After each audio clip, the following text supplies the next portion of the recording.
அனைவருக்கும் அன்பு வணக்கம். நுழைப்புலம் இணையவழி இலக்கிய கலந்துரையாடலில் கலந்து கொள்ளும் நண்பர்கள், நுழைப்புல நண்பர்கள், எழுத்தாளர்கள், வாசகர்கள் மற்றும் பார்வையாளர்கள் அனைவரையும் முகமன் கூறி அன்புடன் வரவேற்கிறேன். இன்று நுழைப்புலம் இணையவழி கலந்துரையாடலில் நாம் அறிமுகப்படுத்த போகும் புத்தகம் வல்வில் ஓரி. நூலாசிரியர் திரு அசோக் குமார். அசோக் குமார் பற்றி ஒரு அறிமுகம். திரு அசோக் குமார் சுங்கத்துறையில் சென்னையில் பணிபுரிகிறார். தொடர்ந்து கவிதைகள், சிறுகதைகள், கட்டுரைகள் என எழுதி வருகிறார். தன்னோட வலைத்தளத்தில் ஆங்கிலம், தமிழ்னு 2 மொழிகளிலுமே தொடர்ந்து எழுதி வருகிறார். அவருடைய சிறுகதைகள் நுழைப்புலம், குவிகம், அரு, சஹானா போன்ற சிறுகதை போட்டிகளில் பரிசு வாங்கியிருக்கு.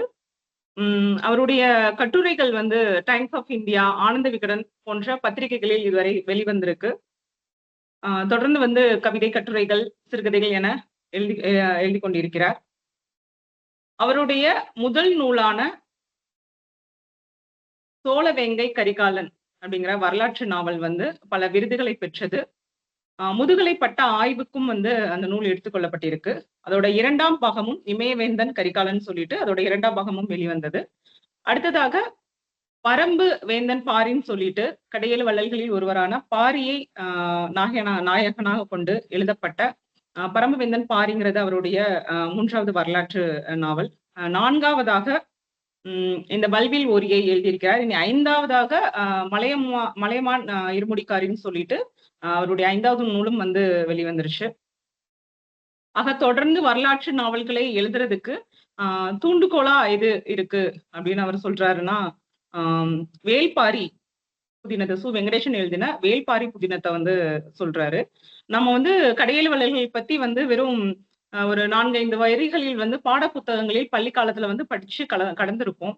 ஆனா வேள்பாரி ஒரு பெரிய அந்த பாரி வாழ்ந்த காலத்தோட ஒரு பெரிய உலகத்தை நமக்கு திறந்து விட்டது. அது போல தொடர்ந்து அசோக்குமார் அவர்கள் எழுதி கொண்டிருக்கும் இந்த வரலாற்று நாவல்களும் நம்ம சரித்திர நாயகர்களை நமக்கு தொடர்ந்து ஒரு விரிவான ஒரு உலகத்தை அறிமுகப்படுத்திட்டு இருக்கு. அப்படிதான் வல்வில் ஓரியை பற்றியும் அவனுடைய கொடைத்திறன், ஒரு அறம் சார்ந்த ஆட்சி, அவங்களோட போர்முறை, அவங்களோட நட்பு, இதை பற்றி ரொம்ப விரிவான ஒரு உலகத்தை நமக்கு அறிமுகப்படுத்துது வல்வில் ஓரி. அந்த வல்வில் ஓரியை பற்றி இன்று அறிமுகப்படுத்த இருக்கும் ஒரு புத்தக விமர்சகரை அறிமுகப்படுத்தணும். திருமதி அனிதா ஸ்ரீகாந்த். அனிதா ஸ்ரீகாந்த் நம்ம நுழைப்புல வாசகர்கள் எல்லோருக்கும் நன்கு அறிமுகமானவர். மற்றவங்களுக்காக ஒரு அறிமுகம். அனிதா ஸ்ரீகாந்த் ஒரு பள்ளி ஆசிரியை, ஒரு சிறுகதையாளரும் கூட. அவர் எழுதின பசி சிறுகதை நுழைப்புலம் சிறுகதை போட்டியில் பரிசு வாங்கியிருக்கு. தொடர்ந்து ஒரு இலக்கிய வாசகியாக தன்னை பதிவு பண்ணி கொண்டே இருக்கிறார். நுழைப்புலம் கிட்டத்தட்ட ஆரம்பித்த காலத்திலிருந்து இப்போது வரை தொடர்ந்து இருக்கும் ஒரு இலக்கிய வாசகி மற்றும் நல்ல புத்தக விமர்சகரும் கூட. ஒரு சிறந்த வாசிப்பாளர் அனிதா ஸ்ரீகாந்த். அவருடைய அறிமுகத்தில் இந்த வல்வில் ஓரியை அறிந்து கொள்ள உங்களை போல நானும் ரொம்ப ஆர்வமா இருக்கேன். அனிதா ஸ்ரீகாந்தை அழைக்கிறேன் வல்வில் ஓரிய அறிமுகத்திற்கு. அனிதா, என்னோட கேமரா ஆன் ஆக மாட்டேங்குது, என்னன்னு தெரியலையே. ஃபர்ஸ்ட் கரெக்டா இருந்தது.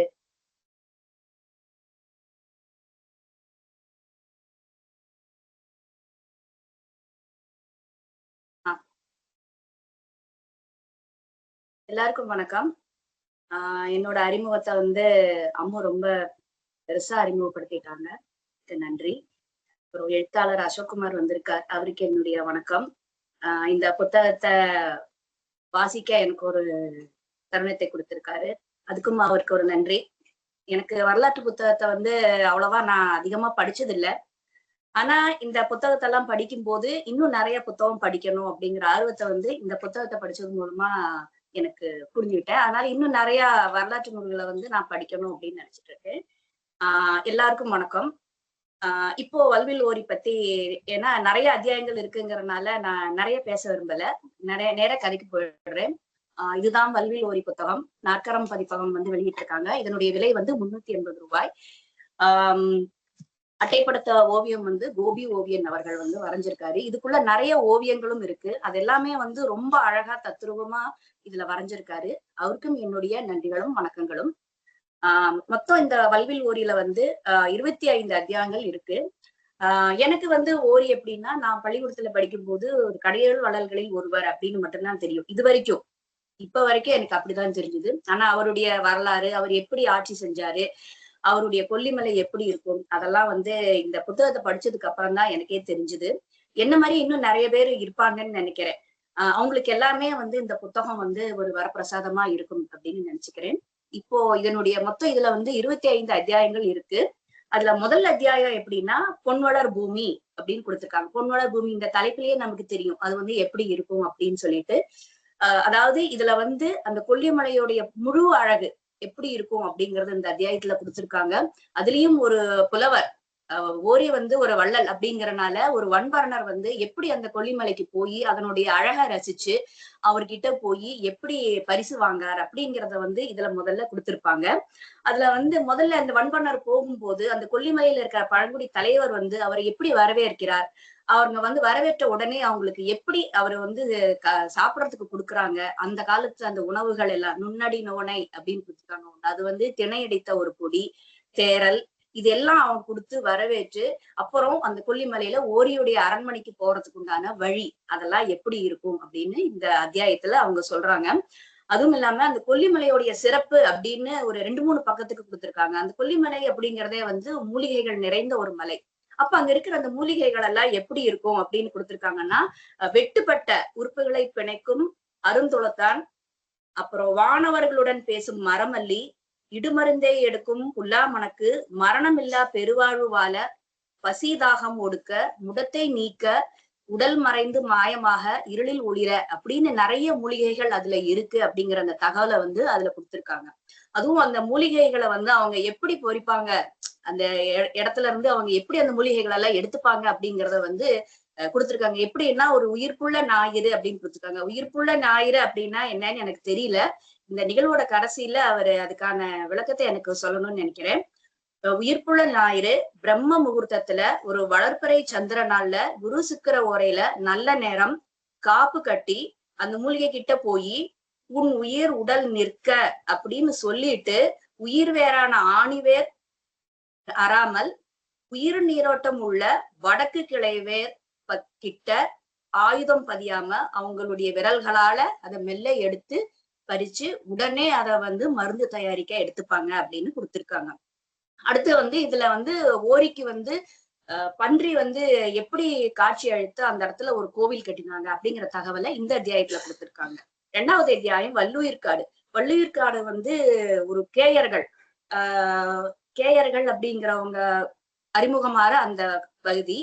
அதுல வந்து அவங்க வந்து இந்த கொல்லிமலையை வந்து எப்படி அபகரிக்கணும், அதுல வந்து கொல்லிமலையை நம்ம போரிட்டு ஓடிக்கிட்ட போரிட்டு அந்த நம்ம மலையை எடுத்துக்கணும் அப்படின்னு சொல்லி சண்டை போடுறதுக்காக போற ஒரு பகுதியினர் அவங்க கேயர்கள்.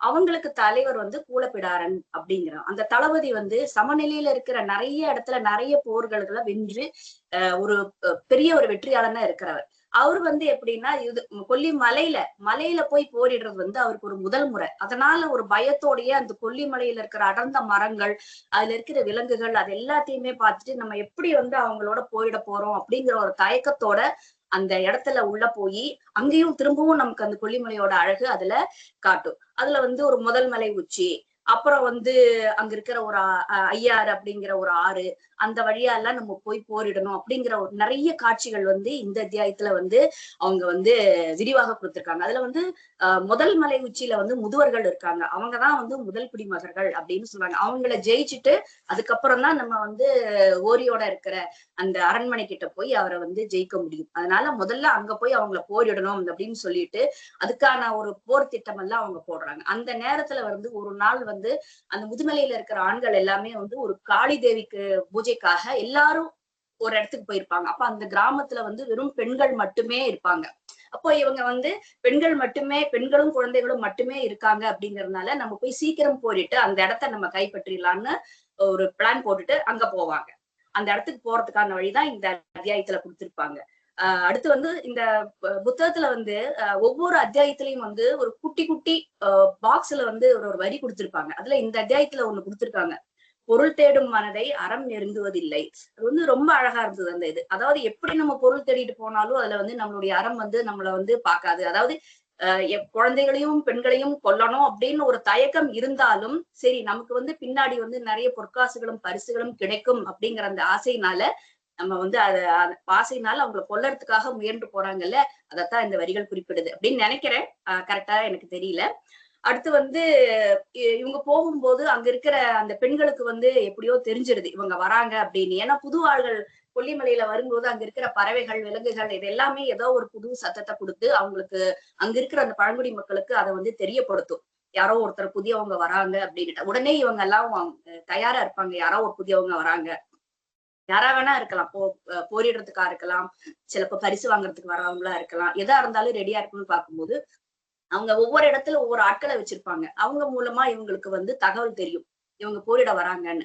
அப்ப அங்க இருக்கிற பெண்கள் எல்லாமே ஓடி போய் ஒளிஞ்சிக்காம எல்லாருமே அதுல இருக்கிற ஒரு தலைவி வந்து அவங்களுக்கு சொல்லுவாங்க, நம்ம வந்து ஆண்கள் இல்ல, ஆனா ஆண்கள் இல்லைங்கிறது யாருக்கும் தெரியக்கூடாது, நம்ம சீக்கிரம் போய் போரிடணும் அப்படின்னு சொல்லிட்டு அங்க இருக்கிற பெண்களை எல்லாம் தயார்படுத்தி அவங்க வந்து அங்க இருக்கிற ஒரு மூலிகை இலையை பிடிச்சு அவங்க கை காலு முகத்துல அதெல்லாம் தடவிக்குவாங்க. தடவிக்கும் போது அவங்க வந்து அந்த கண்ணு மட்டும்தான் வெள்ளையா இருக்கும், பாக்கி இடம் எல்லாமே ஒரு கருநீளமாயிடும். அந்த இலை வந்து பாசில் இலை அஞ்சனம்.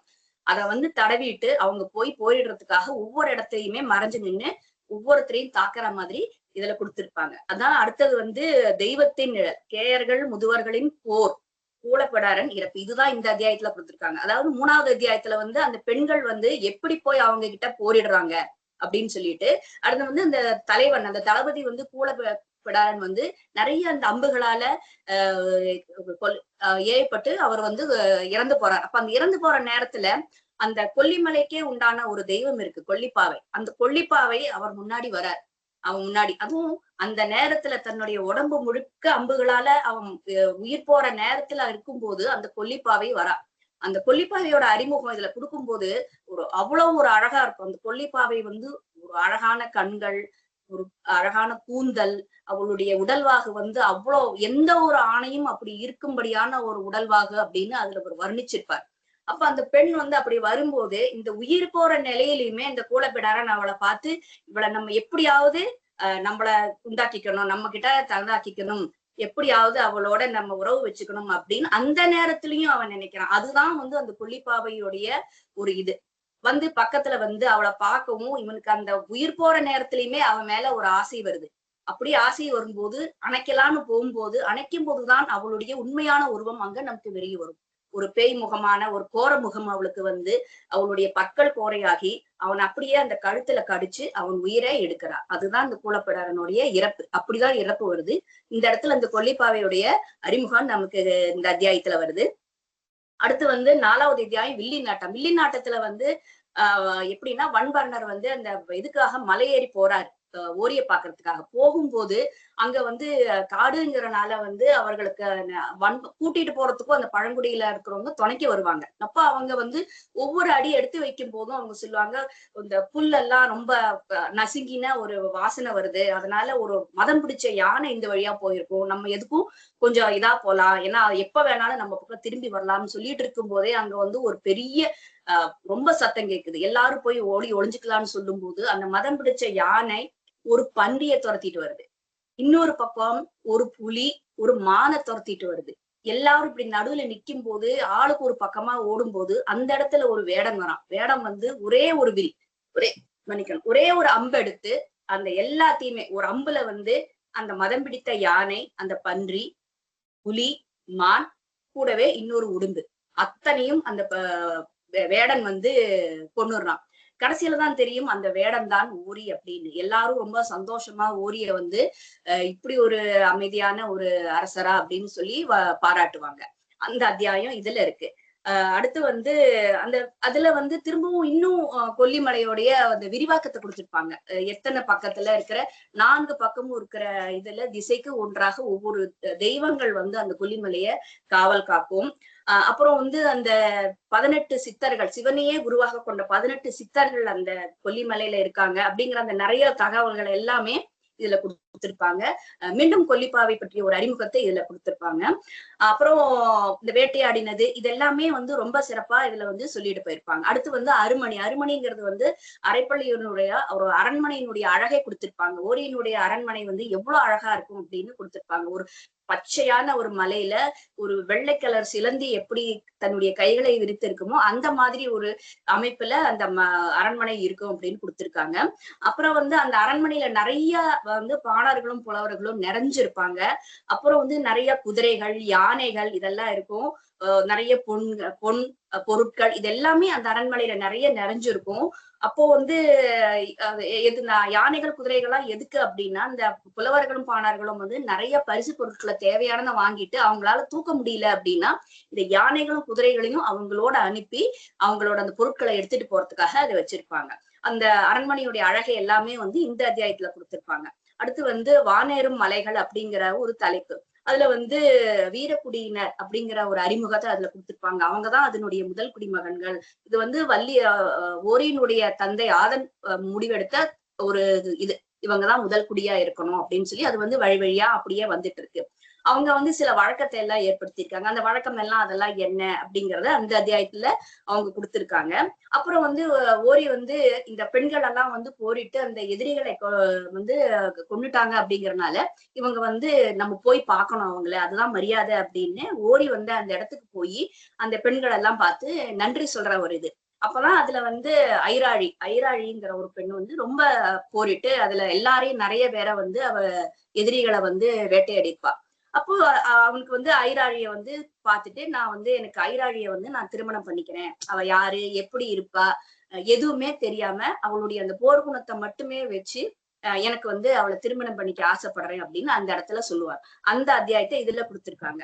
அப்புறம் வந்து மழையில் கரைந்த வானம் அப்படின்னு கொடுத்திருப்பாங்க. இதுலயும் வந்து அந்த சின்ன ஒரு பாக்ஸ்ல கொடுத்த ஒரு இது வந்து எப்படின்னா அன்பின் திருவுருவு பேரழகானது அப்படின்னு கொடுத்திருக்காங்க. அன்பின் திருவுரு பேரழகு அந்த வரிகள் வந்து ரொம்ப அழகா இருக்கும்.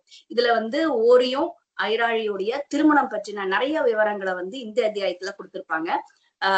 இதுல வந்து மொத்தம் 25 அத்தியாயம் இருக்குங்கிறனால நான் சின்ன சின்ன ஒரு சுருக்கத்தை மட்டும்தான் நான் இதுல சொல்றேன். அடுத்து வந்து ஒலிக்காடு அப்படின்னு ஒரு இது. ஒலிக்காடுங்கிறது வந்து ஒரு பூரா இதுல வந்து ஐராழியும் ஓரி 2 பேருமே வந்து திருமணம் ஆயிட்டு அவங்க வெளியில போற ஒரு காட்சிகளை வந்து கொடுத்திருப்பாங்க. 2 பேருமே வந்து ஒரு குதிரையில வெளியில போவாங்க. ஓரியினோட குதிரை வந்து கருப்பு, ஐராழியினுடைய குதிரை வந்து வெள்ளை. 2 பேருமே வந்து தன்னுடைய குதிரைகளை மாத்திருப்பாங்க. மாத்திட்டு 2 பேருமே வந்து காட்டுக்கு போவாங்க. காட்டுக்கு போய் ஒரு அழகான இடத்த பார்த்து அங்க உட்கார்ந்து அங்க வந்து அதுக்கு முன்னாடிதான் வந்து ரொம்ப இடி இடிச்சு நிறைய மழை பெஞ்சிருக்கும். அதனால அங்க வந்து ஒரு இடிமலர் பூத்திருக்கும். அந்த இடிமலர் வந்து ரொம்ப அழகா வாசனை உள்ளதா இருக்கும் அப்படின்னு அதுல குறிப்பு இருக்கு. நான் வந்து இதுல பார்க்கும்போது இடிமலர் அப்படின்னு பார்க்கும்போது அதுக்கான குறிப்பு எனக்கு தெரியல. அந்த இடிமலரை எடுத்து ஐராழிகிட்ட கொடுத்து இந்த மாதிரி அழகும் வாசனையுமா நீ இருக்க அப்படின்னு சொல்லி அவங்களுக்கு உண்டான அந்த காதல் எல்லாம் அதுல இருந்து கொடுத்திருப்பாங்க. அடுத்து வந்து அவங்க போகும்போது அதுல என்ன சொல்லுவாங்கன்னா அந்த காதலுக்கே உண்டான ஒரு அருமையான வரி அதுல கொடுத்திருப்பாங்க. கடலின் அமைதியை காற்று உறுதி செய்யும், காதலின் அமைதியை கைகள் முடிவு செய்யும் அப்படின்னு கொடுத்திருப்பாங்க. அது வந்து அந்த வரிகளை வந்து நான் ரொம்ப ரசிச்சேன், அந்த ஒரு காதலினுடைய அந்த வரிகளை. அடுத்து வந்து கொல்லியின் திருவிழா. அங்க இருக்கிற ஒரு திருவிழாக்கு வந்து பெரிய திருவிழாக்கு வந்து ஒவ்வொரு அரசர்களுக்கும் வந்து ஓரி வந்து வாழ்த்து கொடுத்திருப்பான், அழைப்பாளத்தை அனுப்பியிருப்பான். அப்போ ஒவ்வொருத்தரும் வந்து அதுக்கான வாழ்த்து மடலை திருப்பி அனுப்பியிருப்பாங்க. அப்படி வந்து ஒரு அதியமான், சேரல் இரும்புரை இவங்களுடைய வாழ்த்து மடல் வந்து அவர் கைக்கு கிடைக்குது. அதுல வந்து சேரல் இரும்புரை அவருடைய வாழ்த்து மடலை படிக்கும் போது மட்டும் ஓரிக்கு ஒரு சின்ன ஒரு தயக்கம் வருது. என்ன கொடுத்திருக்காரு அப்படின்னா, சேரல் இரும்புரை நம்ம எல்லாம் வந்து சேரக்குடிகள் இணைந்து தென்னகத்தை ஆளும் நாள் விரைவில் வரும் அப்படின்னு கொடுத்திருக்காங்க. அப்ப அது வந்து ஓரிக்கு வந்து ஒரு சின்ன தயக்கத்தை கொடுக்குது.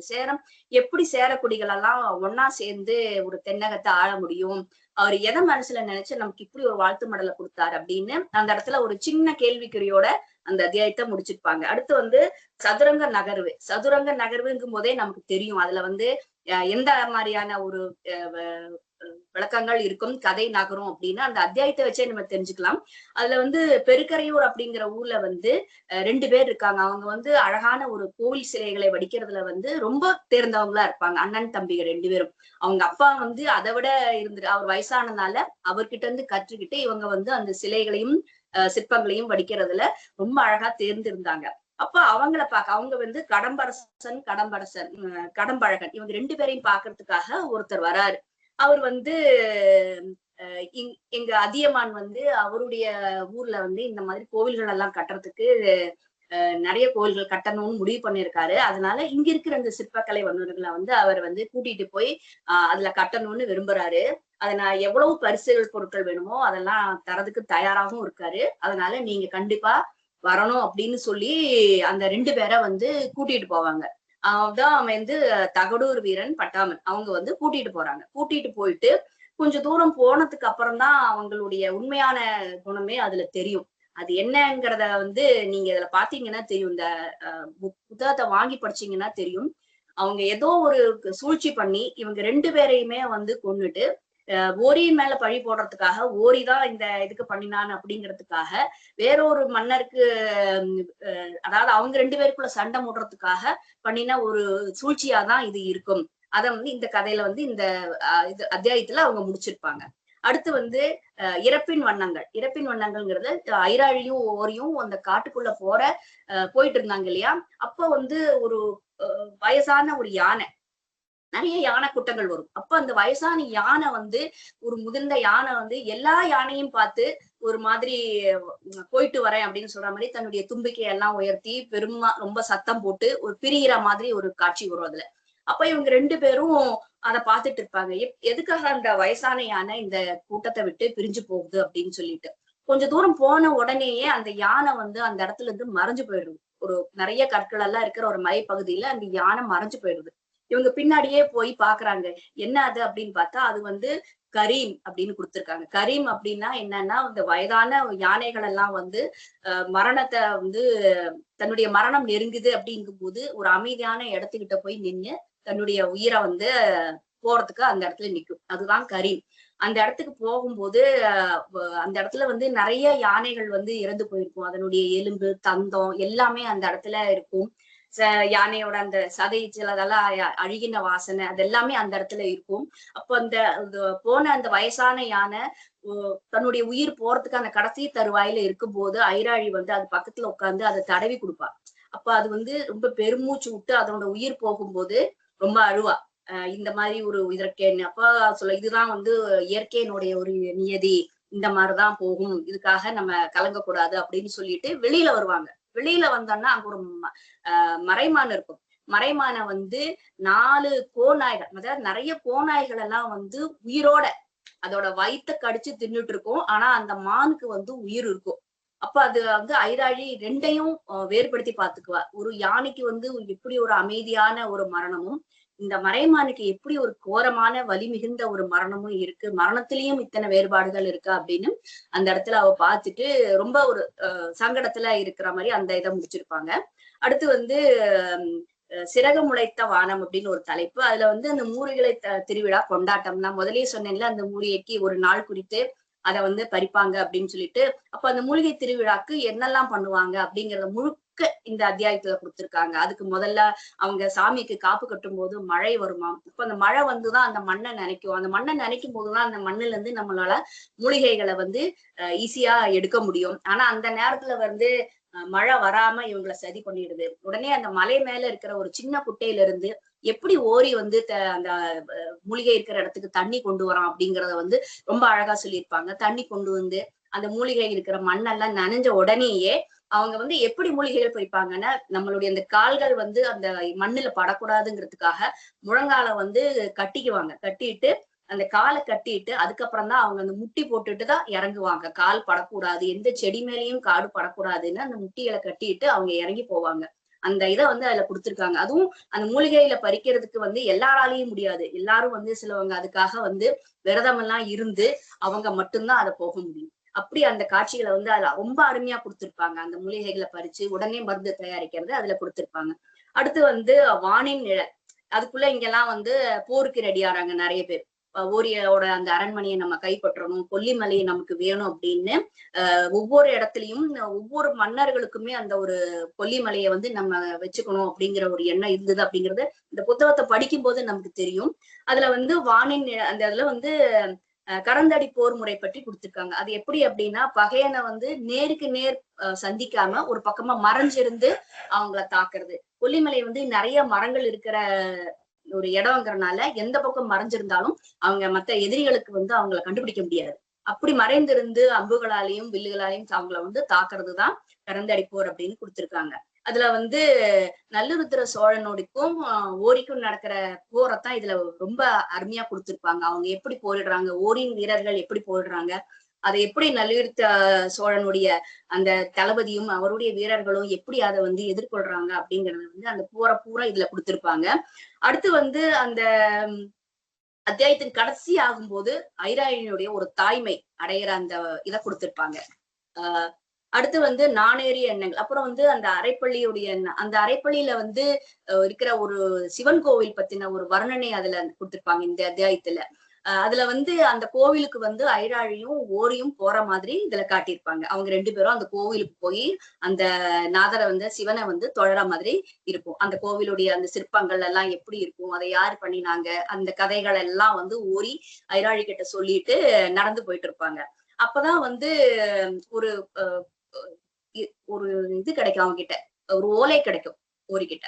அந்த ஓலை பார்க்கும் போதுதான் அந்த முதல்ல சொன்னேன் இல்லையா, அந்த கடம்பரசனும் கடம்பழகனும் அவர்களுடைய மரணம் பத்தி அவங்க வந்து தப்பா ஒரு இது சதி பண்ணின அந்த ஓலை வந்து இவர்கிட்ட கிடைக்கும். எப்படி நம்ம வீரர்கள் வந்து வேற யாரை எப்படி இது பண்ண முடியும், நம்ம வீரர்கள் தான் அவர்களுடைய வீரர்களை கொண்டுட்டாங்க, அந்த மாதிரியான ஒரு ஓலை அவருக்கு கிடைக்கும். அதை பார்த்துட்டு ஒரு மனசு சங்கடமா, நம்மளுடைய வீரர்கள் எல்லாம் இப்படி யாரையுமே பண்ண மாட்டாங்களே, அதுவும் என்னுடைய ஆணை இல்லாம இப்படி யாரையுமே எதுவும் செய்ய மாட்டாங்களே, இது ஏதோ ஒரு சதி இருக்கு அப்படின்னு சொல்லிட்டு அந்த இடத்துக்கு போற மாதிரி காட்டுவாங்க. அந்த இடத்துக்கு போயிட்டு அவர்களுடைய உடம்புல வந்து என்ன அம்பு பாஞ்சிருக்கு அப்படிங்கிறத பார்த்த உடனேயே ஓரி கண்டுபிடிப்பான். அது எப்படின்னா, சிலிமுக பகழி, எரிமுக பகழி, பிறைமுக வாளி, இப்படி இந்த மாதிரியான அம்புகள் வந்து அவங்க உடம்புல இருக்கு. அந்த அம்புகள் வந்து யார் வச்சிருப்பாங்க அப்படிங்கறது எல்லாம் வந்து ஓரி யோசிச்சு இவங்க மூலமாதான் நமக்கு இந்த மாதிரியான ஒரு அவப்பெயர் வந்திருக்கு அப்படிங்கிற இதை சொல்லிப்பாங்க. அடுத்து வந்து சொல்முளைக்கும் காடு. இதுல வந்து எப்படின்னா, அது ஓரி வந்து அவங்கள சரி நம்ம போய் அவங்கள பார்க்கலாம், என்ன நடந்தது நம்ம நேர்ல போய் பார்க்கலாம் அப்படின்னு சொல்லிட்டு ஓரி போயிட்டு இருக்கும்போது ஒரு காட்டு வழியா போகும்போது அங்க வந்து அதியமான சந்திக்கிற ஒரு வாய்ப்பு கிடைக்கும். அதியமான சந்தை எப்படின்னா, ஒரு வேட்டையாடி வர மாதிரி ஒரு பன்னி அவர் கொல்லற மாதிரியும், இந்த வேட்டைக்காரனை பார்த்து அதியமான் வந்து அதிசயப்படுற மாதிரியும், எப்படி இவ்வளவு அழகா நீ வேட்டையாடுற அப்படின்னு அதிசயப்படுற மாதிரியும் ஒரு காட்சி வந்து கடைசியில தான் வந்து இந்த வேட்டையக்காரன் தான் வந்து ஓரிங்கிறது அதியமானுக்கு தெரிஞ்சு அவரை வந்து நட்புல கட்டி, நீதான் ஓரியா, எந்த ஒரு இதுவும் இல்லாம ரொம்ப எளிமையா இருக்கியே, உன்னை முதலையா பாக்குறேன், உன்னை நட்புல வச்சிருக்கிறதுக்கு, நீ என்னுடைய சகோதரனா இருக்கிறதுக்கும் எனக்கு ரொம்ப சந்தோஷம் அப்படின்னு சொல்லி அவங்க சந்திச்சு பேசுற நிறைய ஒரு சந்தோஷமான காட்சிகள் இதுல வந்து அவங்க கொடுத்திருப்பாங்க. அது வந்து எப்படின்னா, அடுத்தது வந்து இந்த இடத்துக்கு போயிட்டு ஓடி திரும்பி வரும்போது ஒரு பெண் சிரிக்கிற மாதிரி ஒரு சத்தம் கேட்கும். அப்ப வந்து அதுதான் வந்து கொல்லிப்பாவை. அந்த கொல்லிப்பாவை வந்து ஓரிய பார்த்து வரா. ஓரி பாக்குறா. ஓரி பார்க்கவும் அவனுடைய அந்த உடம்புல இருக்கிற அந்த தசைகள் எல்லாம் முறுக்குது அவளை பார்த்தோன்ன. ஐயோ, நம்மளுடைய இவ்வளவு அழகா இருக்காளேன்னுட்டு, நம்ம எப்படியும் நம்ம இந்த உடம்புகளோட அத்தனையும் தன்னுடைய அத்தனையும் அடக்கிக்கிட்டு தலையை குனிஞ்சுக்கிட்டு அந்த தன்னுடைய அந்த காம உணர்வை எல்லாத்தையும் அந்த இடத்துல அடக்கிட்டு அவளை பார்த்து வணங்கி அம்மா அப்படின்னு கூப்பிடுறா. தாயே வணக்கம் அப்படின்னு அந்த கொல்லிப்பாவைக்கே வந்து ஒரு இது வரும். என்னை வந்து முதல்ல தாயேன்னு கூப்பிட்டு என்ன உன்னை நெருங்க விடாம பண்ணிட்டே அப்படின்னு சொல்லி அந்த கொல்லிப்பாவையை சந்திக்கிற அந்த நிறைய அந்த இது வந்து ரொம்ப அழகா இருக்கும். இதுல ஓரியும் கொல்லிப்பாவையும் சந்திக்கிறது. அப்புறம் உங்களை கொல்லிக்கே தெய்வமான உன்னை பார்க்க வச்சதுல உன்னை ரொம்ப நன்றி நீ வந்ததுக்கு அப்படின்னு சொல்லி கொல்லி வந்து அவளுக்கு நிறைய ஆசீர்வாதங்கள் எல்லாம் கொடுத்துட்டு மறைஞ்சு போவோம். அந்த காட்சிகளை இதுல ரொம்ப அழகா கொடுத்திருப்பாங்க. அடுத்து வந்து கொல்லியின் நிலவுகள் அப்படின்னு கொடுத்திருப்பாங்க. அதுல வந்து ஒரு பிறை வழிபாடு கொடுத்திருப்பாங்க. பிறை வழிபாடு அப்படின்னா ஒரு கன்னி அம்மனுக்கு உண்டான ஒரு பூஜை. கன்னி பெண்கள் எல்லாமே வந்து கல்யாணம் ஆறதுக்காக, இனி நல்ல ஒரு கணவன் கிடைக்கிறதுக்காக செய்யற ஒரு பூஜை. அந்த பூஜையை வந்து இதுல ரொம்ப விமர்சனமா ரொம்ப அழகா கொடுத்திருப்பாங்க. எப்படி அவங்க பூஜை பண்றாங்க அப்படின்னு சொல்லி இதுல கொடுத்திருப்பாங்க. அடுத்து வந்து ஓரி வந்து இந்த பூஜையில கலந்துகிட்டு திரும்பவும் அந்த இன்னொரு காட்டு வழியா போயிட்டு இருப்பான். அதாவது அந்த ஓரிட்டு அந்த 2 பேரை கொன்னாங்க இல்லையா, அந்த இடத்துக்கு போறதுக்காக ஒவ்வொரு இடமா வந்து அவர் போயிட்டு இருப்பாரு. அப்ப போயிட்டு இருக்கும் போதுதான் ஒரு இடத்துக்கு போகும்போது அந்த இடத்துல ஒரு மலையில வந்து மழை வர மாதிரி இருக்கும். சரி நம்ம மழை வரனால நம்ம ஒரு இடத்துல ஒதுங்கிக்கலாம் அப்படின்னு பார்க்கும்போது எங்க ஒதுங்கலாம்னு பார்க்கும்போது ஒரு மலையில ஒரு குகை இருக்கும். அது வந்து கேயருடைய குகை அப்படின்னு கொடுத்திருப்பாங்க. அந்த கேயர் வந்து ஒரு சித்தர். அந்த சித்தர்கிட்ட குகையா இருக்கே, நம்ம அந்த சித்தருடைய குகையில போய் நம்ம எப்படி ஒதுங்கலாம் அப்படின்னு ஒரு தயக்கமா இருப்பான். ஏன் தயக்கமா அப்படி இருக்காங்க அப்படின்னா, அவர் வந்து அனிமா அப்படின்னா அணு போல் தன்னுடைய உடலை வந்து சின்னதா மாத்திக்குவாரு. அப்புறம் வந்து மகிமா, மலை போல வந்து பெரிய உடலா தன்னுடைய உடலை மாத்திக்குவாரு. அதான் மலை மாதிரியே தன்னுடைய உடலை கூட மாத்திக்கலாம். அப்புறம் வந்து லகிமா, காற்று போல தன்னுடைய உடலை ஆக்கிக்கிட்டு பறக்கிற மாதிரியான ஒரு சூழ்நிலையை கூட அவர் மாறலாம். அப்புறம் வந்து கரிமா, அது வந்து நிறை கொள்வது அப்படின்னு கொடுத்திருக்காங்க. அதுக்கான அர்த்தம் என்னன்னு எனக்கு தெரியல. அடுத்து வந்து பிராத்தி, மனதால் நினைத்து, இப்ப நான் எனக்கு மனதால நான் ஒண்ணு மாறணும்னு நினைச்சேன்னா அதே மாதிரி அது மாறும். அந்த மாதிரியான ஒரு நிலை. அடுத்து வந்து பிரகாமியம், இது வந்து கூடு விட்டு கூடு பாயிருது. இந்த மாதிரியான இதெல்லாம் செய்யற ஒரு சித்தர் அவர். அவருடைய குகைக்கு நம்ம உள்ள போகலாமா அப்படின்னு தயங்கிட்டு அப்புறம் அந்த குகைக்குள்ள போய் அந்த கேய முனிவரை பார்த்து, சித்தரை பார்த்து, அவர்கிட்ட இருந்து நிறைய விஷயங்களை வந்து ஒவ்வொன்னா அவர் கேட்டு அவருடைய ஆசைகளையும் பெற்று ஓரி வந்து அதை கடந்து போறார். அதை வந்து இந்த அத்தியாயத்துல கொடுத்திருப்பாங்க. அடுத்து வந்து சொல் துயிலா மனம். இதை பார்த்தோன்னே இந்த தலைப்பிலேயே நமக்கு தெரியும். அந்த 2 பேருடைய மரணத்தை வந்து அவர்களுடைய தந்தை கிட்ட சொல்லணும். அப்போ வந்து அந்த மரணத்தை அவன் பார்த்துட்டு ஓரி வந்து அந்த பிறக்கையூருக்கு வருவார்.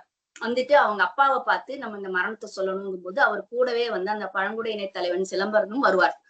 சிலம்பனும் வருவார். 2 பேரும் பார்த்தா அவங்க வீட்டு முன்னாடி நிற்கும் போது ஒரு வயதான தந்தை அவர், வயதான அம்மா, 2 சின்ன 2 இளம்பெண்கள் இருப்பாங்க. ஒருத்தி வந்து கையில சின்ன குழந்தையோட இருப்பா, இன்னொருத்தி வந்து புதுசா கல்யாணமானவ அப்படின்னு ஓரிக்கு பார்த்த உடனே தெரியுது. ஐயோ, இவங்க கிட்ட நான் எப்படி வந்து அவர்களுடைய மரணத்தை சொல்லுவேன் அப்படின்னு ஒரு தயக்கத்துல கண்ணுல நீரோட அவங்க பார்க்கும்போது அந்த வயசானவர் வந்து வாசல்ல நின்று இவங்களை வரவேற்கிறாங்க, உள்ள வாங்கன்னு சொன்னோன்னே இந்த சிலம்பன் சொல்றாரு, இவர்தான் வந்து ஓரி அப்படின்னு அவர்கிட்ட சொல்லிடுவார், இவர்தான் வந்து கொல்லிமலை அரசன் ஓரின்னு. அவரை வரவேற்று அவருடைய கண்ணை பாப்பாரு இந்த இவர். பார்த்துட்டு உங்களுடைய மகன்களை பத்தின தகவலை சொல்லதான் இவர் வந்திருக்காரு அப்படின்னு சொன்னோடனே இந்த வயசானவர் வந்து ஓரியினோட கண்களை பார்த்தோன்னே தெரிஞ்சிருது, தன்னுடைய 2 மகன்களுக்குமே ஏதாவது ஒரு ஆபத்து ஆயிருக்கு அப்படின்னு சொல்லிட்டு ஓரி சொல்றதுக்கு முன்னாடியே இவர் கேட்பாரு, என்னுடைய எந்த மகன் இல்ல 2 பேருமே இல்லையா அப்படின்னு கேட்டோன்னா ஓரிக்கு ரொம்ப அழுக வந்து அவர் கையை பிடிச்சுக்குவாரு. பிடிச்சுட்டு இல்ல 2 பேருமே இல்ல அப்படின்னு சொன்னோன்னே இவரை வந்து பரவாயில்ல, உங்களுக்காக தானே உயிர் போச்சு, பரவாயில்ல, அதுக்காக நான் பெருமைப்படுறேன். எனக்கு ஒரே ஒரு உதவி மட்டும் செய்யணும், எனக்கு அந்த கடைசி காரியத்தை எல்லாம் செய்யணும். அதனால என்னுடைய 2 மகன்களுடைய அந்த உடல்களை மட்டும் எனக்கு எப்படியாவது கொண்டு வந்து என்கிட்ட கொடுத்துருங்க, அது மட்டும் நான் உங்ககிட்ட கேட்கறேன்னு சொன்னேன்னா ஓரி அதுக்கு வாக்கு கொடுத்துட்டு போவான், கண்டிப்பா அந்த உடல்களை நான் கொண்டு வரேன் அப்படின்னு சொல்லிட்டு அந்த உடல்களை எடுக்கிறதுக்காக போவான். அவனுடைய வந்து ஓரியனுடைய 2 நண்பர்கள் வந்து நித்திலனும் மாயனும் இதுல வந்து கூடவே ஓரி கூட வருவாங்க. நாங்களும் அதுக்காக உதவிக்கு வரோம், நீ தனியா போக வேண்டாம் அப்படின்னு சொல்லிட்டு உதவிக்கு வருவாங்க. அடுத்து வந்து இருளின் நாவுகள் அப்படிங்கிற தலைப்புல வந்து இவங்க போகும்போது எதுல நிறைய எதிரிகள் வருவாங்க. ஏன்னா அவங்க வந்து ஆல்ரெடி இது போட்டிருக்காங்க, ஓரி எப்படியும் வருவான், இந்த தகவலை தெரிஞ்சு ஓரி வருவான், நம்ம அவனோட போரிடணும், எப்படியாவது அவனை வந்து நம்ம கைது பண்ணணும் அப்படிங்கிற இதுல இருக்கும்போது எதிரிகள் வந்து எல்லா பக்கமுமே மறைஞ்சிருப்பாங்க. அப்போ நித்திலனும் இதுல படாமன் அப்படிங்கிற இன்னொருத்தனும் ஒரு அறிமுகம் இதுல வரும். அவங்களுடைய போர் இதுல வரும். அப்புறம் கலிங்கர்கள் அப்படிங்கிறவங்க வந்து யாருன்னா வாடகைக்காக வர ஒரு போர் வீரர்கள். இப்ப ஒவ்வொரு ஊரை சார்ந்து போர் இருப்பாங்கல்ல, அந்த மாதிரி இல்லாம வாடகைக்காக அவங்க வந்து யாருக்காக கூப்பிட்டாலும் அவங்களுக்கு பொண்ணும் பொருளும் கிடைக்குதுங்கும் போது அவங்க வந்து அவங்களோட வருவாங்க. வாடகைக்கான வீரர்கள் அவங்க எல்லாம் அந்த மலையில வந்து மறைஞ்சிருந்து இவங்களோட போரிடுவாங்க. அவங்களெல்லாம் எப்படி வெற்றி பெற்றுட்டு அவங்க முன்னேறி போறாங்க அப்படிங்கிறத இந்த அத்தியாயத்துல வந்து காட்டலாம். அது கடைசி வரியில கொடுத்திருப்பாங்க. கடைசியில ஒருத்தன் வந்து போரிட வருவான்.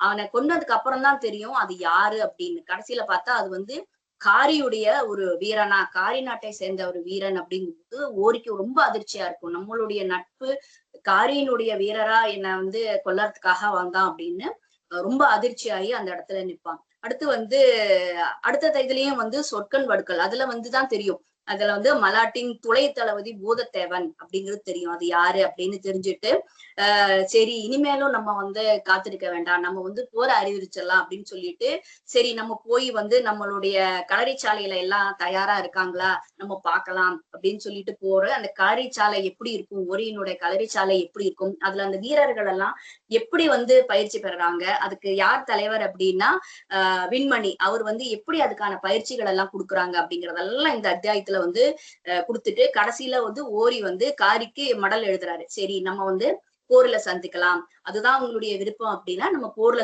சந்திக்கலாம் அப்படின்னு சொல்றாங்க. அடுத்து வந்து அறத்தின் சினம் அப்படிங்கும் போது போர் முடிவு பண்ணியாச்சு அப்படிங்கும் போது அந்த போரை நம்ம வந்து எப்படி போரிடணும் அதுக்கான ஒரு பிளான் வேணும் இல்லையா. அதனால வந்து அவங்க வந்து அரண்மனையினுடைய ஒரு நடு சபை, அந்த நடு சபைக்கு பேர் வந்து பூங்குடலை.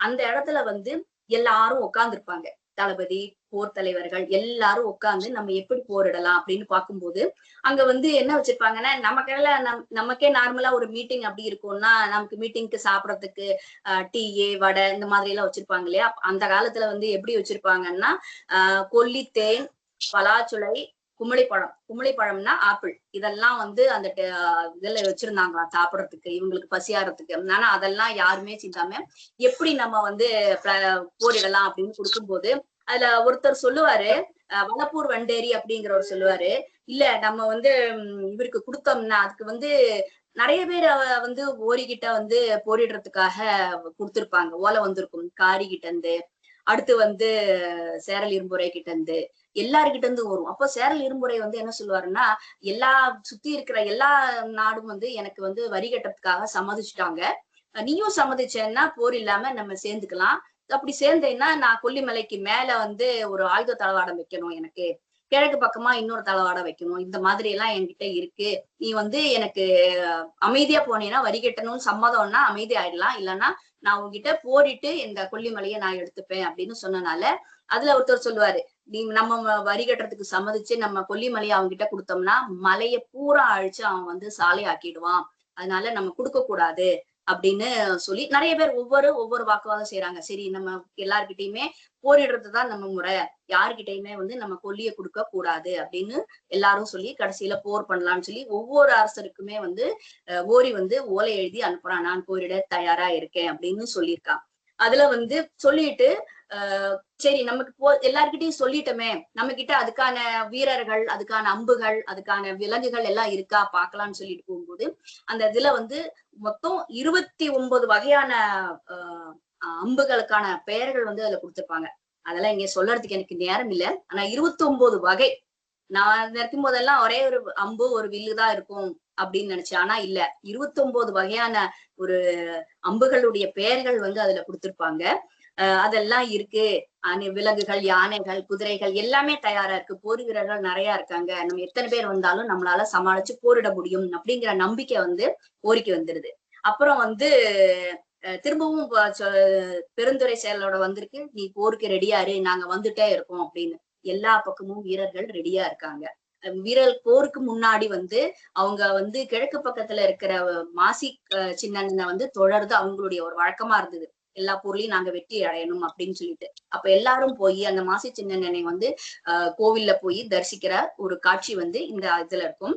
அடுத்து வந்து மஞ்சள் இரவு அப்படிங்கும் போதே ஒரு போர் நடக்குது அப்படின்னா அதுக்கான ஒரு வேள்வி நடக்கும். ராஜாக்கள் காலத்துல நம்ம நிறைய சினிமாக்கள்ல கூட பார்த்திருக்கோம், கதைகள்லயும் பார்த்திருக்கோம். அந்த மாதிரி ஒரு பெரிய வேள்வி நடக்குது. அந்த வேள்வியை சுத்தி நிறைய பெண்கள் வந்து குறவை ஆடுறாங்க. அதுவும் எப்படின்னா வெறிக்குறவை, குறவைங்கிறதே வந்து போருக்கு வெற்றி கிடைக்கணும் அப்படிங்கிறதுக்காக ஒரு பாடப்படுற ஒரு பாடல் தான். ஆனா இவங்க ஆடுறது வந்து வெறிக்குறவை எப்படின்னா அந்த வேள்வியை சுத்தி எல்லா பெண்களுமே வந்து தன்னுடைய 2 கையால மார்ல அடிச்சுக்கிட்டு பாடுற மாதிரி ஒரு காட்சி. அப்ப அவங்க கையால அந்த மார்ல அடிச்சுக்கும் போது அந்த மாறுல இருந்து ரத்தம் வரும், தலையிலயும் மார்ல இருந்து அடிச்சுக்கும் போது அந்த ரத்தம் வந்து அந்த இடமே சிகப்பா இருக்கும். அந்த வேள்வியுடைய நெருப்பு அந்த பெண்களுடைய மாறிலிருந்து வர அந்த ரத்தம் எல்லாம் சேர்ந்து அந்த இடமே வந்து ஒரு மஞ்சள் இரவு இல்லாம இரவுக்கு நிறமே வந்து கருப்பு, அந்த கருப்பு நிறமே இல்லாம மஞ்சள் நிறமா அந்த இடம் காட்சி அளிக்குது அப்படிங்கறத வந்து இதுல கொடுத்திருக்காங்க. அப்புறம் வந்து அந்த 8 கை அம்மன் அவங்க எல்லாம் போருக்கு வெற்றி தர ஒரு அம்மன். அந்த 8 கை அம்மனுக்கு நடக்கிற பூஜைகளையும் வந்து இந்த அத்தியாயத்துல கொடுத்திருப்பாங்க. அடுத்து 22வது அத்தியாயம். இதுல வந்து நெருப்பின் அலர் அப்படிங்கிற தலைப்பு. அதுல வந்து காரி போரிட வராலே அந்த காரியினுடைய படை எப்படி இருக்கும், அவங்களோட போர் திறமை எப்படி இருக்கும் அப்படின்னு இவங்க பேசிக்கிறது. காரியனுடைய போர் திறமை பத்தி இவங்க பேசுற காட்சிகள் வந்து இதுல வரும். சரி, கார்வினுடைய படை இப்படி இருக்கும்னா நம்மளுடைய படையில வந்து நம்ம இப்படி இருக்கணும், அதனால அதுல தேர்ந்தவங்களை இந்த பக்கம் போகணும், நீ இந்த பக்கம் போகணும் அப்படின்னு சொல்லி ஓரி சிலவங்களை எல்லாம் திரிச்சு அந்த பக்கம் அனுப்புற மாதிரி சில காட்சிகள் இதுல வரும். இதுல வந்து கடைசியில அந்த சின்ன பாக்ஸ்ல கொடுத்த ஒண்ணு வந்து வரி ரொம்ப அழகா இருந்தது. எழுதப்பட்ட முகவுரை ஒன்று எழுதப்படாத முடிவுரை நோக்கி பயணித்தது, முகவுரையும் முடிவுரையும் ஒன்றை ஒன்று வெறுத்தன அப்படின்னு கொடுத்திருப்பாங்க. எனக்கு இதுக்கான முழு அர்த்தம் என்னன்னு புரியல. ஆனா இது படிக்கும் போது ஒரு தடவைக்கு 4 தடவை படிக்கும் போது அந்த வார்த்தைகள் வந்து ரொம்ப அழகா இருந்தது. அழகான ஒரு தமிழ வந்து அருமையா இருந்தது இந்த வார்த்தை. அதனாலதான் இதை நான் இங்க படிச்சு காமிச்சேன். அடுத்து வந்து 23வது அத்தியாயத்துல வந்து ஒரு கூற்றுவன் ஆட்டம் அப்படின்னு கொடுத்திருக்காங்க. அதாவது ஒரு போரிடும் போது ஒரு போர்ல வந்து எப்படி எல்லாரும் வெற்றி அடையறாங்க, சிலர் வந்து மரணம் அடையறாங்க, அதெல்லாம் வந்து அந்த கூற்றுவன் ஆட்டம் அப்படிங்கிற வந்து போர்க்காட்சிகள் வந்து அந்த கூற்றுவன் ஆட்டத்துல வந்து விவரிப்பா காட்டுவாங்க. அதைத்தான் இந்த இடத்துல சொல்லியிருப்பாங்க. அப்புறம் சொல்லிட்டு சரி அந்த காட்சிகள் முடிந்த உடனே ஓரி சொல்லுவான், நம்ம வந்து ஒரு கதம்ப வியூகம் அமைச்சு வெளியில முன்னேறி போறோம் அப்படின்னு சொல்லுவாங்க. அப்ப அந்த கதம்ப வியூகம் என்ன அப்படின்னா என்ன அப்படின்னு கொடுத்திருப்பாங்க. அடுத்து வந்து அந்த போருக்கு போடுறதுக்கு முன்னாடி ஒரு நமரி இசை இருக்கு, ஒரு யானையுடைய பிளிரலை ஒத்த நமரி, அத வந்து ஊதிட்டு அவங்க போற மாதிரி காட்டுவாங்க. அப்புறம் வியூகம் அப்படின்னா என்ன அப்படிங்கிறதுக்கான ஒரு விளக்கம் இதுல கொடுத்திருக்காங்க. வீணா அழி கொல், உகைனா பதி, நிறுத்து செலுத்து அமை, அம்னா வியூகம். மொத்தத்துல வியூகம் அப்படின்னா கொல்வதற்காக நிறுத்தி செல்லும் அமைப்பு அப்படின்னு கொடுத்திருக்காங்க. அப்புறம் 24, 25 இந்த 2 அத்தியாயமே வந்து முழுக்க முழுக்க முழுக்க முழுக்க போர். அதுல வந்து 24வது அத்தியாயத்துல வந்து ஓரியினுடைய ரொம்ப நெருங்கின நண்பர்களான நித்திலனும் மாயனுடைய மறைவு காட்டப்படுது. அதுல அவங்க எப்படி இதாகிறாங்கன்னுட்டு. அடுத்து வந்து கடைசி தலைப்புல வந்து புலிகாடன் ஆரோன் அப்படிங்கிறவருடைய போர். அந்த போர்ல வந்து அந்த ஆரோன்கிறவன் வந்து அந்த நித்திலன் மாயன் அவர்களுடைய ஒரு கடைசி சகோதரன், சின்ன பையன். அவன் வந்து அதுல எப்படி வந்து அவங்களோட போரிடுறான், போரிட்டு ஒருத்தர் வந்து குத்திக்கிறாங்க. குத்தி கடைசி நேரத்துல கூட மத்தவனையும் அழிச்சுட்டுதான் அவங்க மரணம் அடைகிறாங்க. அதையும் வந்து இதுல காட்டியிருப்பாங்க. அடுத்து வந்து காரிக்கும் ஓரிக்கும் உண்டான போர் கடைசியில. இதுல வந்து 2 பேருமே, காரியும் நிறைய போர்ல வெற்றி அடைஞ்ச ஒரு அரசன், ஓரியும் நிறைய போர்ல வெற்றி அடைஞ்ச ஒரு அரசன். 2 பேரும் போரிடுறாங்க. 2 பேர்ல போரிடும் போது ஒருத்தருக்கு வெற்றி ஒருத்தருக்கு தோல்வி. அதாவது ஒருத்தர் ஜெயிப்பாங்க, ஒருத்தர் மரணம் அடைவாங்க. இதுல யார் ஜெயிச்சாங்க யாரு தோல்வி அடைஞ்சாங்க அப்படிங்கிறத வந்து நீங்க இந்த புத்தகத்தை வாங்கி பார்த்து இந்த கடைசி அத்தியாயத்தை படிச்சீங்கன்னா உங்களுக்கு தெரியும். ஓரி ஜெயிச்சாரா இல்ல காரி ஜெயிச்சாரா அப்படிங்கிறத நீங்க பார்க்கலாம். இந்த புத்தகத்துல வந்து நான் ரொம்ப ரசிச்சது எதுன்னா இந்த ஐராழி ஓரியினுடைய ஒரு காதல் பக்கங்கள். இது ரொம்ப ரசிச்சேன். ஏன்னா ஐராழி வந்து ஓரிய வந்து தன்னுடைய கணவர் இல்லையா, கணவரை வந்து பெயர் சொல்லி அழைக்கிறா. அந்த காலத்திலேயே நம்ம நிறைய படத்துல கூட பார்த்திருப்போம். அந்த காலத்துல ராஜா படத்துல எல்லாம் வந்து சுவாமி நாதா இந்த மாதிரிதான் வந்து கணவரை அழைக்கிற மாதிரிதான் கொடுத்திருப்பாங்க. ஆனா இதுல வந்து ஐராழி எல்லா இடத்துலயுமே வந்து ஓரி ஓரி ஓரின்னு தான் தன்னுடைய கணவரை அழைக்கிறார். இது வந்து எனக்கு இதுல ரொம்ப பிடிச்சிருந்தது. நான் இதை வந்து ரொம்ப ரசிச்சேன். ரொம்ப ஒரு அருமையான ஒரு புத்தகம் இது. எனக்கு இத படிச்சு இந்த இடத்துல விமர்சனம் பண்றதுக்கு வாய்ப்பு கொடுத்த எல்லாருக்கும் நன்றி. நான் கரெக்டா சொன்னேனா இல்ல சில இடத்துல தப்பா சொன்னேனான்னு எனக்கு தெரியாது. ஏன்னா இதை வந்து சீக்கிரம் சொல்லணுங்கிறனால நான் வந்து ரொம்ப சுருக்கமா சொல்லிட்டேன். நன்றி எல்லாருக்கும். மிக்க நன்றி அனிதா. ரொம்ப சிறப்பாவே சொன்னீங்க. சுருக்கமாவும் சொல்ல முடியாது, ரொம்ப விரிவாவே வந்து ரொம்ப அழகாவே சொன்னீங்க. இதுவரைக்கும் வந்து வல்வில் ஓரி அப்படி பற்றி வந்து ஒரு கொடையேழு வள்ளல்களில் ஒருவர் கொல்லிமலையை ஆண்டிருக்கிறார் அப்படிங்கிற இந்த அளவுக்கு தான் வந்து தகவல் தெரியும். இன்றைக்கு முதலா வந்து அவர் வந்து ஒரு அம்பில் 5 உயிர்களை வந்து எடுக்கக்கூடிய, ஒரே அம்பில் ஒரே சமயத்தில் 5 உயிர்களை தைக்கக்கூடிய ஒரு வில்வித்தை கொண்டவர்ங்கிறதுல இருந்து அவருடைய காதல் வாழ்க்கை, அவரோட அறம் சார்ந்த ஆட்சி முறை, அவருடைய நட்பு பகைமை, அவருடைய வள்ளல், வள்ளல் திறமைன்னு நிறைய விஷயங்கள் வந்து நீங்க சொன்னது மூலமா இன்றைக்கு வந்து அறிந்து கொள்ள முடிஞ்சது. எனக்கே வந்து இந்த புத்தகத்த உடனே படிக்கணும் போல அவ்வளோ ஆர்வமா இருக்கு. ஓரி பற்றி நிறைய தகவல்கள் வந்து உங்களுடைய அறிமுகத்திலே தெரிந்து கொண்டோம். அப்போ புத்தகத்த படிக்கும்போது இன்னும் அதிகமா வந்து தெரிந்து கொள்ளலாம். அப்புறம் வந்து புதிதாக இணைந்த தோழர்களை வரவேற்கிறேன். முதல்ல வந்து அந்த தோழர்களோட அந்த பெயர்கள் எனக்கு தெரியல, காட்டல. ஆ ஈரோடு சர்மிளா தோழர், அக்கலூர் ரவி தோழர், தோழர் எஸ்ஆர்சி அவர்கள், தோழர் அருள்குமரன், கௌரிராமன், பூங்கொடி, நந்தினி, தோழர் ரசல்ராஜ், கிருஷ்ணகுமார் தோழர், அசோக் குமார், பிரியா வெங்கடேசன், கோமதி சங்கர் தோழர், தோழர் தமிழன் காசி, அனைவரையும் வரவேற்கிறேன்.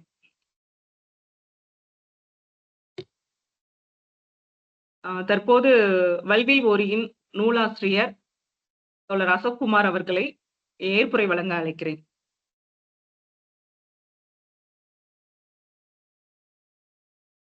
நுழைவுலம் இணையவெளி இலக்கிய கலந்துரையாடலில் இன்றைய வல்வில் ஓரி சரித்திர நாவல் அறிமுக நிகழ்வை சிறப்பிக்கும் ஆசிரியர் அனிதா ஸ்ரீகாந்த், ஒருங்கிணைப்பாளர் சித்ரா சிவன், தோழர் நல்லுலிங்கம், மேலும் இந்த விழாவில் வந்திருக்கும் நண்பர்கள், எழுத்து ஆளுமைகள் அனைவருக்கும் வணக்கம். என்னுடைய முதல் நாவலான சோழவேங்கை கரிகாலனை முடிச்ச உடனே ஒரு சின்ன ஒரு கேப் இருந்தது. அடுத்தது என்ன எழுதலாம் அப்படின்ட்டு யோசிச்சுட்டு தேடிட்டு இருக்கும்போது ஒரு முழு ஈடுபாட்டோட ஒரு செயலை செய்யும் போது பிரபஞ்சமே நமக்கு துணை நிற்கும் அப்படிங்கிற சொன்னதுக்கு மாதிரி தற்செயலாதான் மலைமான் திருமுடிக்காரியோட ரீல்ஸ் ஒண்ணு பார்த்தேன். அப்புறம் அவரை தேடி வந்து மேலும் யூடியூப்ல வந்து அவருடைய கதையை சுருக்கமா கேட்ட போது அவருடைய வீர தீரங்களை பத்தி எல்லாம் அவங்க சொன்னாங்க. அதுல வந்து ஒரு இடத்துல வந்து கொல்லியை ஆண்ட அரசர் ஓரியை வந்து போரிட்டு கொன்றார்னு சொன்னது கொஞ்சம் ஷாக்கிங்கா இருந்தது. ஏன்னா 2 பேருமே வந்து பெரிய வள்ளல்கள். அப்புறம் மேலும் தொடர்ந்து கேட்கும்போது இந்த கொலைக்கு வஞ்சினம் தீர்க்க அதியமான் வந்து மலர் நாட்டு தாக்கி காரியை வந்து அழித்தார் அப்படிங்கிறத வந்து படிச்ச உடனே அது எப்படி 3 வள்ளல்கள் கிட்டத்தட்ட ஒரே கதையில இருக்காங்க. இது வரைக்கும் நான் நினைச்சுக்கிட்டு இருந்தது எப்படின்னா கடையேழு வள்ளல்கள் வெவ்வேறு காலகட்டத்தில் வெவ்வேறு நிலங்களை அமைதியா ஆண்டவர்கள் மாதிரி தான் நினைச்சிட்டு இருந்தேன். இது 3மே ஒரு ட்ரையாலஜி மாதிரி வரவும் கொஞ்சம் ஒரு வியப்பை ஏற்படுத்தி மேலும் தேட ஆரம்பிச்சதுக்கு அப்புறம் தான் இந்த நாவலை எழுதலாம் அப்படின்ட்டு முடிவு பண்ணேன். ஃபர்ஸ்ட் ஒரே நாவலா எழுதலாமா அப்படின்ட்டு மட்டும் ஒரு எண்ணம் இருந்தது. அப்புறம் வேண்டாம், தனித்தனியா வந்து ஒரு ட்ரீட்மெண்ட் கொடுத்து 3 கதைகள் ஒரே இடத்துல வந்து சேர்ற மாதிரி அமைச்சா நல்லா இருக்குமே அப்படிங்கிறதுக்காக வந்து எழுத ஆரம்பிச்சது. முதல்ல வந்து வல்வில் ஓரி தான் எழுதினேன். அந்த வல்வில் ஓரி கதையை வந்து எப்படி கட்டமைக்கலாம் அப்படின்ட்டு யோசிக்கும் போது வெறும் சரித்திர நாவலா ஒரு சதி பின்னணி இந்த மாதிரி மட்டுமே கொண்டு போகலாமா, அல்லது வந்து மக்களோட பழக்க வழக்கங்கள் இதை மட்டுமே சொல்லிட்டு அப்புறம் போரை மட்டும் கொண்டு போகலாமா அப்படின்னு யோசிக்கும் போது கொல்லினாவே அமானுஷ்யம் தான். இன்னைக்கு பாத்தீங்கன்னா நைட் ஒரு 8:30 மணிக்கு மேல போனீங்கன்னா கூட அங்க வந்து ஒரு பெரிய அளவு கமர்ஷியலைஸ் இன்னும் ஆகல. அப்படிங்கும் போது 8:30 9 மணிக்கு மேலே வந்து இருட்டுல வந்து போக முடியாது. அங்க அந்த வச்சிருக்கிற இந்த பேய் மிரட்டி வேர், அப்புறம் அங்க இருக்க சித்தர்கள் எல்லா இடத்துலயும் இருக்கிறத பார்க்கும்போது இன்னுமே ஒரு அச்சுறுத்த மாதிரி இருக்கும். இது ஒரு 2000 ஆண்டுகளுக்கு முன்னாடி வந்து அது எப்படி இருந்திருக்கும் அப்படிங்க நினைக்கும் போது பெரிய ஆச்சரியம். அதான் இப்பயும் அங்க இருக்கவங்கள்ட்ட பேசும்போது இரவுல வந்து குதிரைகளோட சத்தம் கேட்குது, அந்த மாசி பெரிய நத்தாண்டி போற குதிரையோட சத்தம் கேட்குது அப்படிலாம் வந்து சொல்லும் போது அந்த நாளோட மக்களோட பழக்க வழக்கங்கள், அவங்க யூஸ் பண்ண ஆயுதங்கள், ஃபுட்டு, மியூசிக் இன்ஸ்ட்ருமெண்ட்ஸ் இப்படி எல்லாத்தையும் டேட்டா எடுக்கும்போது கிட்டத்தட்ட தத்ரூபமா அந்த காலத்தையே வந்து படிப்பவர்களோட கண் முன்னாடி நிறுத்தணும் அப்படிங்கிறதுக்காக வந்து கொல்லிப்பாவை, கோரக்கர் போன்ற முனிவர்களையும் அந்த அமானுஷ்யத்தையும் கலந்து எழுதினாதான் வந்து ஒரு ஜஸ்டிஃபை பண்ண மாதிரி இருக்கும்னு நினைச்சேன். அதனால வந்து சரி அந்த மாதிரியே வந்து டிசைன் பண்ணி கோரக்கர் இவங்க எல்லாம் வர மாதிரியே கதையை பின்னி கொண்டு போனேன். இந்த வல்வில் ஓரிக்கு அடுத்து வந்து மலையமான் திருமுடிக்காரி 2மே ஒன்னா தான் ரிலீஸ் பண்ணோம். அதுல பாத்தீங்கன்னா கிட்டத்தட்ட அந்த நாட்டோட இதை மட்டுமே நாடு மக்கள் அவங்களுடைய ஆட்சிகள் எப்படி இருந்தது, தனது காலத்துக்கு முற்பட்டு கிட்டத்தட்ட யோசிச்ச ஒரு மன்னன், இந்த மாதிரி வந்து அந்த கதையை டிசைன் பண்ணேன். இது 2யும் கனெக்ட் பண்ற பாலமா வந்து அதியமான் இருக்கட்டும் அப்படின்ட்டு முடிவு பண்ணேன்.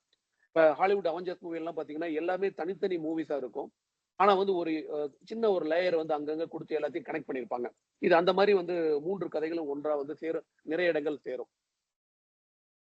வெவ்வேறு டைரக்ஷன்ல பயணித்தாலும் இந்த ஊருணிகள் வந்து இந்த தாரைகள் வந்து ஊருணில சேர மாதிரி எல்லா கதைகளுமே ஒரே கிளைமேக்ஸை நோக்கியே போய் சேருங்கிறது வந்து இந்த நாவலோட படிக்கும்போது வந்து தெரியும்.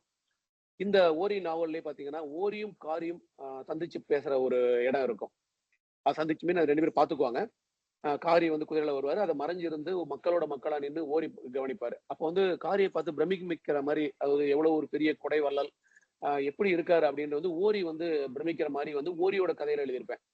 இதே காரியோட கதையில வந்து அப்ரோச் பண்ணும்போது டோட்டலா ஓரிய வந்து கண்டுக்காம, காரி வந்து எல்லாத்தையும் மக்களை பார்க்கும்போது திடீர்னு ஒருத்தர் மட்டும் வித்தியாசமா அந்த அவுராங்கிற மாதிரி ஆளுமை, அந்த ஃபேஸ், பாடி இதெல்லாம் பார்த்துட்டு யாரா அந்த பையங்கிற மாதிரி வித்தியாசமா இருக்காருன்னு பார்த்துட்டு ஒரு செகண்ட் தான் அதை புரிஞ்சுக்கிட்டு ஓரி வந்து மறைஞ்சிருவார். அந்த மாதிரி டோட்டலா வந்து அவரோட பார்வையில மட்டுமே அந்த கதையை நகர்த்தியிருப்பேன். இந்த மாதிரி ஓரியும் அதிகமானும் ஒரு காட்டுல வந்து சந்திச்சு பேசுற ஒரு சீன் ஒன்று இருக்கும். அப்போ ஓரி வந்து வல்வில் ஓரி கதையை படிக்கும்போது வந்து ஓரி வந்து அதிகமான கேள்விகள் இருந்து எப்படி தப்பிக்கிறாரு, அதாவது தான் ஓரின்னு சொல்றதுக்கே தயங்கக்கூடியவர் ஓரி, அந்த மாதிரி தான் கேரக்டரைசேஷன். அதனால அதிகமான் வந்து எப்படி கேட்டாலும் வந்து அதை அவாய்ட் பண்ணி வெவ்வேறு இதுக்கு திசைகளுக்கு நகர்த்தி கொண்டு போற மாதிரியே ஓரி கதைகள் இருக்கும். இது அதிகமான் அடுத்து வர இருக்கும். அதிகமான் நீங்க கதையை பார்க்கும்போது பாத்தீங்கன்னா, இந்த அதே சீன் அதே டயலாக்ஸ் 2 பேத்துக்கும். ஆனா அதிகமானோட தாட் ப்ராசஸ் இருக்கும். எப்படி வந்து கேள்விகள் கேட்டு வந்து அதை யாருன்னு கண்டுபிடிக்கிறதுக்கான ஆர்வம் வந்து அதிகமான் தரப்புல இருந்து இருக்கும். ஓரி நினைக்கிற ஒரு சீன் ஒரு சொல் கூட பயன்படுத்தி இருக்க மாட்டேன். ஸோ இப்படி 2மே ஆப்போசிட். இப்ப இவங்க அனிதா அவர்கள் பேசும்போது அந்த ஆரோன் பராங்குசன் சீன் வந்து நல்லா இருக்குங்கிற மாதிரி சொன்னாங்க. இதுல ஆரோன் பத்தி அவனோட வீரம், அவன் எப்படி வளர்ந்தான், யாருங்கிறதெல்லாம் வந்து சொல்ற மாதிரி ஓரி வந்திருக்கும். அதுல ஒரே ஒரு சீன் வந்து சொல்லியிருப்பேன். பராங்குசன் வந்து வீழ்ந்த போது வந்து பறவைகள் பறந்து வந்து அவன் நெஞ்சில உட்காருது அப்படிங்கறத மட்டும் பார்த்த மாதிரியே ஆரன் தாவான் அப்படிங்கிற மட்டும் எழுதியிருப்பேன். வேற ஒண்ணும் தொட்டிருக்க மாட்டேன். பராங்குசன் அவனுடைய காரியோட கதைகளை படிச்சுட்டு வரும்போது அவன் எவ்வளவு வந்து பறவைகளால் ஈர்க்கப்பட்டு அவனுடைய வீடு ஃபுல்லாவே வெளியே தோட்டம் எல்லா இடங்களுமே வந்து அவ்வளவு அன்பா வந்து எல்லாத்துக்கும் பரிமாறக்கூடியவன், தானியங்கள் போடக்கூடியவன். அதனால பறவை கூட்டமே வந்து ஒரு பறவை உலகமே இருக்கிற மாதிரி அவனை டிசைன் பண்ணியிருப்பேன். ஈவன் போர்க்களத்துல வந்து அவன் தலைக்கு மேல வந்து அந்த பறவைகள் பறக்குங்கிற மாதிரி டிசைன் பண்ணுவேன். ஸோ அப்படி வெவ்வேறு கதைகள் வந்து ஒன்று சேர இடம் அந்த ஆரோன் பராங்குசம். அந்தந்த கதைகளுக்கு படிக்கும்போது அந்த ட்ரீட்மெண்ட் கரெக்டா வந்திருக்கும். மேலும் ஒரு விருமாண்டி கதையை பார்க்கும்போது ஒரே சீனை வந்து ஒரு பார்வையிலும் அந்த சீனை வேற ஒருத்தர் டிஸ்கஸ் பண்ணும்போது வேற ஒரு கோணத்திலும் வந்து தெரியற மாதிரி அந்த ட்ரீட்மெண்ட் வந்து இந்த கதைகளை கொண்டு வரணும் அப்படிங்கறனால வந்து 3 கதைகளுமே ஒரு முக்கோணமா டிசைன் பண்ணி எழுதினது இந்த கதைகள். மேலும் இந்த உயிர்ப்புள்ள ஞாயிறு பத்தி அவங்க கேட்டாங்க. அதாவது உயிரோட்டமான புத்துணர்ச்சி தரக்கூடிய ஒரு அப்ஜெக்டிவ் மாதிரி அவர் யூஸ் பண்ணியிருக்காங்க. ஒரு பொன் ஞாயிறு அப்படிங்கிற மாதிரி வந்து ஒரு அப்ஜெக்டிவா யூஸ் பண்ணிருக்காதா, ஒரு கவிதை நயமா யூஸ் பண்ணிருக்காதா நினைக்கிறேன் நான். இன்னொரு இடி மலருங்க பத்தி சொன்னாங்க. இடி மலருங்கிறது வந்து நானும் அப்பவே நிறைய டேட்டா தேடி பார்த்தேன். இடி இடிக்கும் போது, மழை பெஞ்சு இடி இடிக்கும் போது மட்டும் மலரக்கூடிய மலர்கள் அப்படிங்கிறது வந்து அப்ப இங்கிலீஷ்லயுமே தேடும் போது வந்து நைட்ரஜன் வந்து அதிகம் கிடைக்குமா அந்த காலகட்டத்துல. அப்போ வந்து ஒரு குறிப்பிட்ட வகையான பூக்கள் வந்து பூக்கும். அது வந்து இடிமலர் அப்படின்ட்டு பேர் வச்சிருக்காங்க. கபிலரோட 99 வகையான மலர்லையுமே இது இல்ல. ஆனா வாகை மலர், சோழர்கள் சூடக்கூடிய வாகை மலரானது இந்த இடி இடிக்கும் போது அதிகமா வந்து பூக்கும் அப்படிங்கறது வந்து குறிப்புகள் இருக்கிறது. அப்புறம் 20 அம்புகளை வந்து ஓரி பயன்படுத்தியதா அந்த கொல்லி மலையினர் அவங்களுக்கு வந்து ஸ்பெஷாலிட்டியே வந்து வித்திரன் அப்படிங்கறதுனால வந்து ஒரு 20 வகையான அம்புகளா இவ்வளவு ஒரு அம்புகள் இருக்கு அப்படிங்கிற மாதிரி சொல்லியிருந்தாங்க. ஈவன் கபிலரோட அம்புகள் பாத்தீங்கன்னா கிட்டத்தட்ட ஒரு 100கணக்கான அம்புகளின் பெயர்களை சொல்லியிருக்காரு. அவரு பயன்படுத்தின சொல் தான் அந்த வாலி. இதுல நீங்க புத்தகத்துல பாத்தீங்கன்னா ஓரி பயன்படுத்துற அம்புகளுக்கு மட்டும் வாலிங்கிறது பயன்படுத்துவேன். மத்தவங்க எல்லாருமே வந்து அம்புகளை எய்தார்கள் அந்த மாதிரி தான் எழுதியிருப்பேன். பட் ஓரி எடுக்கும்போது மட்டும் அது வாலிங்கிற சொல் யூஸ் பண்ணியிருப்பேன் நான்.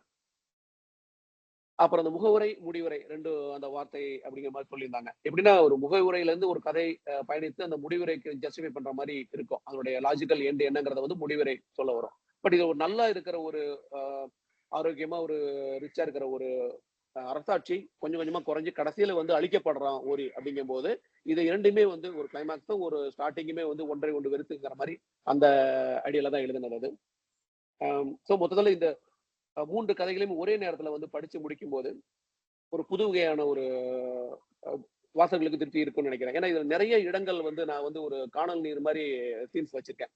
உதாரணத்துக்கு வந்து ஓரி கிட்ட வந்து அதியமான் வந்து நாக வாட்களை கொடுக்கும்போது ஓரி கையை விரிச்சு வாங்கும் போது அந்த உள்ளங்கையில வந்து சூளம் மாதிரி ரேகையை பார்த்தாங்கிறத மட்டுமே எழுதியிருப்பேன். வேற ஒண்ணுமே குறிப்பிட்டிருக்க மாட்டேன்.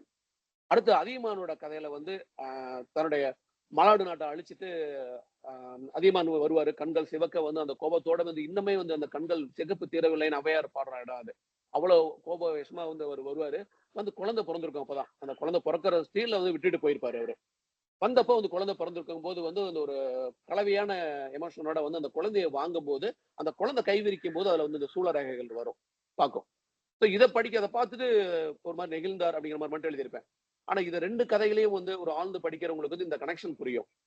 இது மாதிரி பல இடங்கள்ல வந்து சின்ன சின்ன இதெல்லாம் வச்சிருக்கேன்.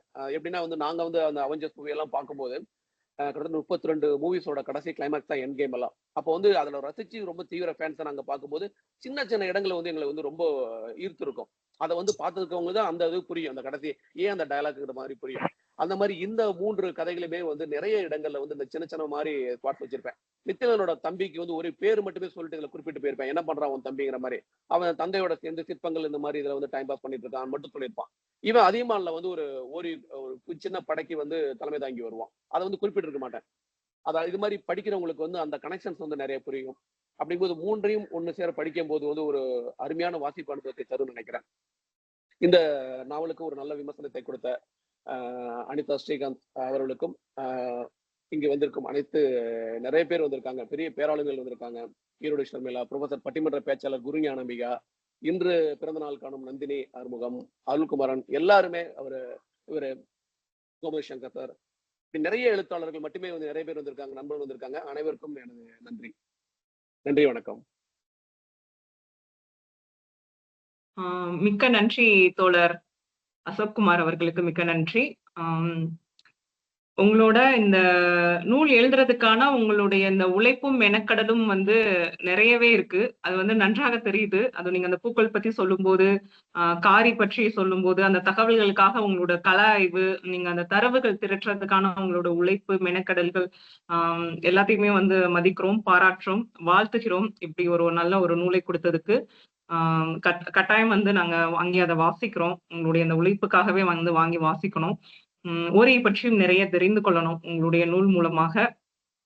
ஏற்புரை வழங்கியதற்கு மிக்க நன்றி தோழர்.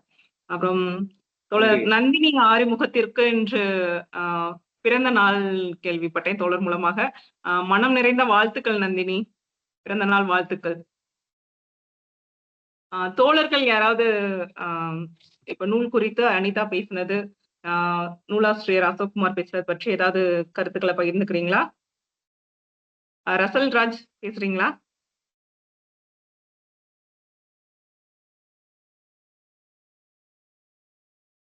தோழர்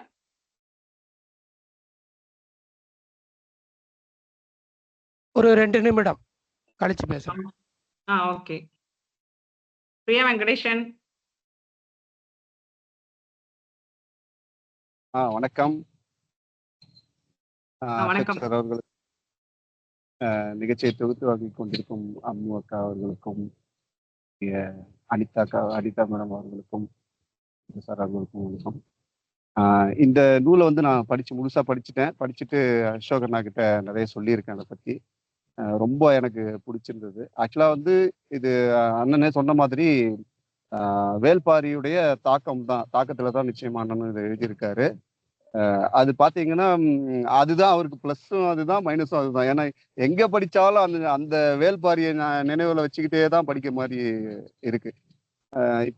இப்ப கூட நான் வந்து வேல்பாரியை இப்ப சமீபத்துல கேட்டுக்கிட்டு இருக்கேன் ஆடியோ புக்கு. அதை கேட்கும்போது கூட வந்து இவரோட அடுத்த சீன் வந்து இந்த வல்வில் ஓரியும் நான் படிச்சதால வல்வில் ஓரியில வர சீனை தூக்கி அதெல்லாம் கனெக்ட் பண்றேன். அடுத்து இதான் நடக்கும் அப்படின்னு சொல்லிட்டு, இது வந்து ஓரியில தானே வரும், பாரியில் இல்லையேன்னு சொல்லிட்டு திரும்பவும் நான் சமநிலைக்கு வர்ற மாதிரி ஆகுது. அந்த அளவுக்கு வந்து இந்த வல்வில் ஓரி வந்து எனக்குள்ள வந்து நிறைய தாக்கத்தை ஏற்படுத்திய ஒரு நூல். தொடர்ச்சியா வந்து நான் படிச்ச போது வந்து என்னன்னா அங்கங்க வந்து நான் இந்த ஒரு புக்கை தான் படிச்சேன். இன்னும் நான் காரியெல்லாம் படிக்கல. அப்புறம் என்ன இது அங்கங்க நிறுத்தி வச்சிருக்கீங்க, சஸ்பென்ஸ் எல்லாம் இருக்கு, இதெல்லாம் உடைக்க வேண்டியதுதானே அப்படின்னு சொன்னேன். அப்புறம் தான் சொன்னாரு இதெல்லாம் வந்து காரியில வரும் அப்படின்னாரு. அது வித்தியாசமான ஒரு ட்ரிக்கா இருந்தது. நான் நினைச்சேன் அப்பனா மொத்தமா சேர்த்து ஒரே புக்கா போடலாமே அப்படின்னு கேட்டப்போ, அவ்வளோ காசு கொடுத்தெல்லாம் யாரும் புக்கெல்லாம் வாங்குறது இல்லை அப்படிங்கிற நிதர்சனத்தையும், இலக்கிய உலகத்துல இருக்கக்கூடிய எந்த நிதர்சனத்தையும் சொன்னாரு. அதுவும் வந்து ஏத்துக்கிற மாதிரி இருந்தது. இப்போ வந்து எனக்கு இதை பார்த்ததுக்கு அப்புறம் அந்த காரியெல்லாம் வந்து படிக்கணுங்கிற ஆசை மட்டும் வந்துகிட்டே இருக்கு. ஏன்னா நிறைய சீன் வந்து அங்கங்க சஸ்பென்ஸ் வச்சிருப்பாங்க. அனிதா மேடம் கூட சில இடங்கள் அதை சொல்ல மிஸ் பண்ணாங்க. அந்த இது பார்த்தது இவர் அசோக் அண்ணா சொன்னார் இல்லைங்களா, அவர் வந்து பார்த்துட்டு போறாரு அப்படிங்கிறது, அப்புறம் வந்து அந்த கொன்னது வந்து ஏன் கொன்னாங்கிறது, அப்படியெல்லாம் வந்து எல்லா சஸ்பென்ஸும் நிறைய ஒரு 5-6 இடம் அந்த மாதிரி வந்து நிற்கும். இது எல்லாமே எனக்கு அந்த குழப்பங்கள் இருந்தது. இதெல்லாம் நான் அசோக் அண்ணா கிட்ட கேட்டப்போ சொன்னார் இது காரியில வரும், இது இதுல வரும் அப்படின்னு சொல்லிட்டு அதனோட கண்டினியூஷன்லாம். இது மாதிரியான அந்த தொனி வந்து ரொம்ப பிடிச்சிருந்தது இந்த நூல்ல. அப்புறம் வந்து எனக்கு ரொம்ப பிடிச்சது அண்ணன் கிட்ட நிறைய நான் சொல்லிட்டேன். கண்டிப்பா எல்லாரும் இதை வாங்கி படிங்க. இன்ஃபேக்ட் நாற்கரம் பதிப்பகத்துல அந்த இதுல புக் ஃபேர்ல கூட பாத்தீங்கன்னா மிகச்சிறப்பான ஒரு சேலான ஒரு புத்தகம் இது. எல்லாருக்கும் வாழ்த்துக்கள். நன்றி பிரியா வெங்கடேஷன். எஸ்ஆர்சி தோழர், நீங்க ஏதாவது பகிர்ந்துக்க விரும்புறீங்களா?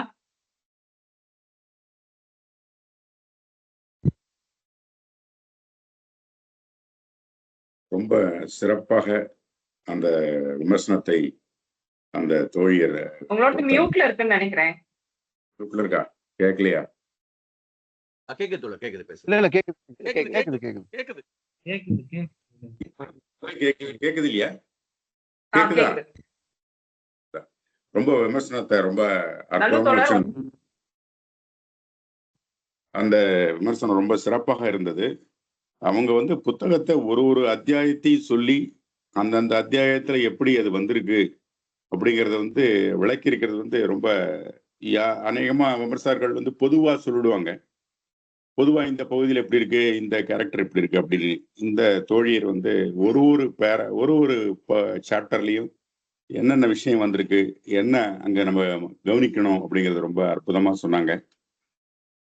அந்த பழைய காலத்துக்கே நம்மளெல்லாம் அழைச்சிட்டு போய் அசோக் குமார் அவர்கள் நம்மளை எல்லாரையும் அந்த கொல்லிமலைக்கே அழைச்சிட்டு போய் காட்டின மாதிரி இருந்தது.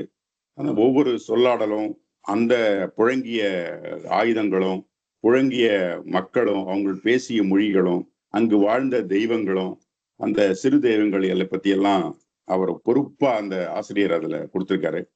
எனவே அது ஒரு பழைய தமிழகத்தை எப்படி காட்சிப்படுத்துறது அப்படிங்கிறத ரொம்ப பொறுப்போடு செய்யக்கூடிய அந்த ஆசிரியருடைய வாழ்த்துக்களை நான் தெரிவித்துக் கொள்கின்றேன். ரொம்ப நிகழ்ச்சி ரொம்ப ரொம்ப நல்லா இருந்து, ஒரு திடமான நிகழ்ச்சி. வாழ்த்துக்களை தெரிவித்துக் கொள்கிறேன். நன்றி.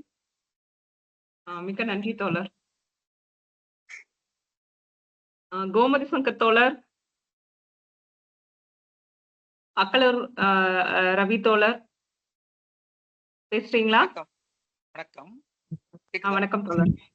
கேக்குது. எழுத்தாளர் அசோக்குமாருக்கு பாராட்டுக்கள். அனிதா இது நல்லா பேசினாங்க. அவங்களுடைய வழக்கமான பழைய பேச்சு பாணியிலிருந்து மாறி வித்தியாசமான ஒரு நேரேஷனுக்கு வந்திருக்கிறாங்க. இப்போ அது தெரியுது.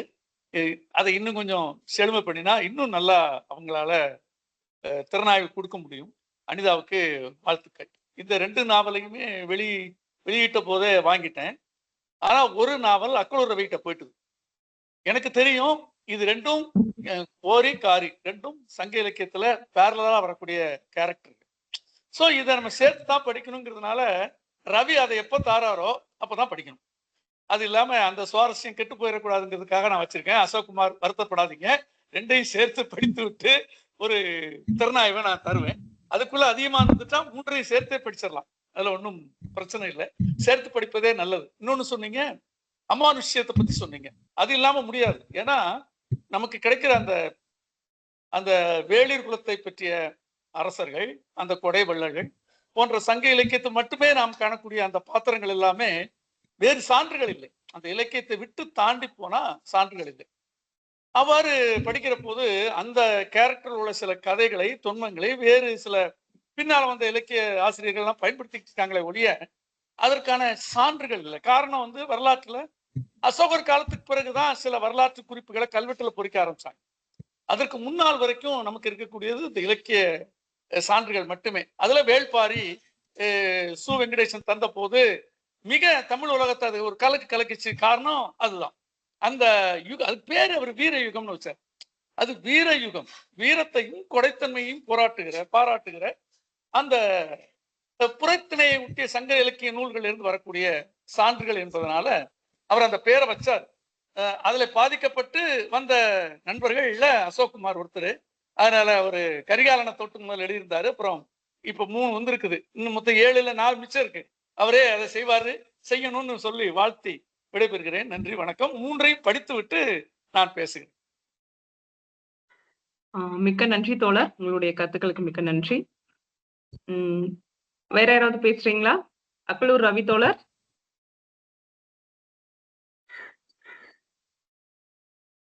நான் பேசட்டுமா?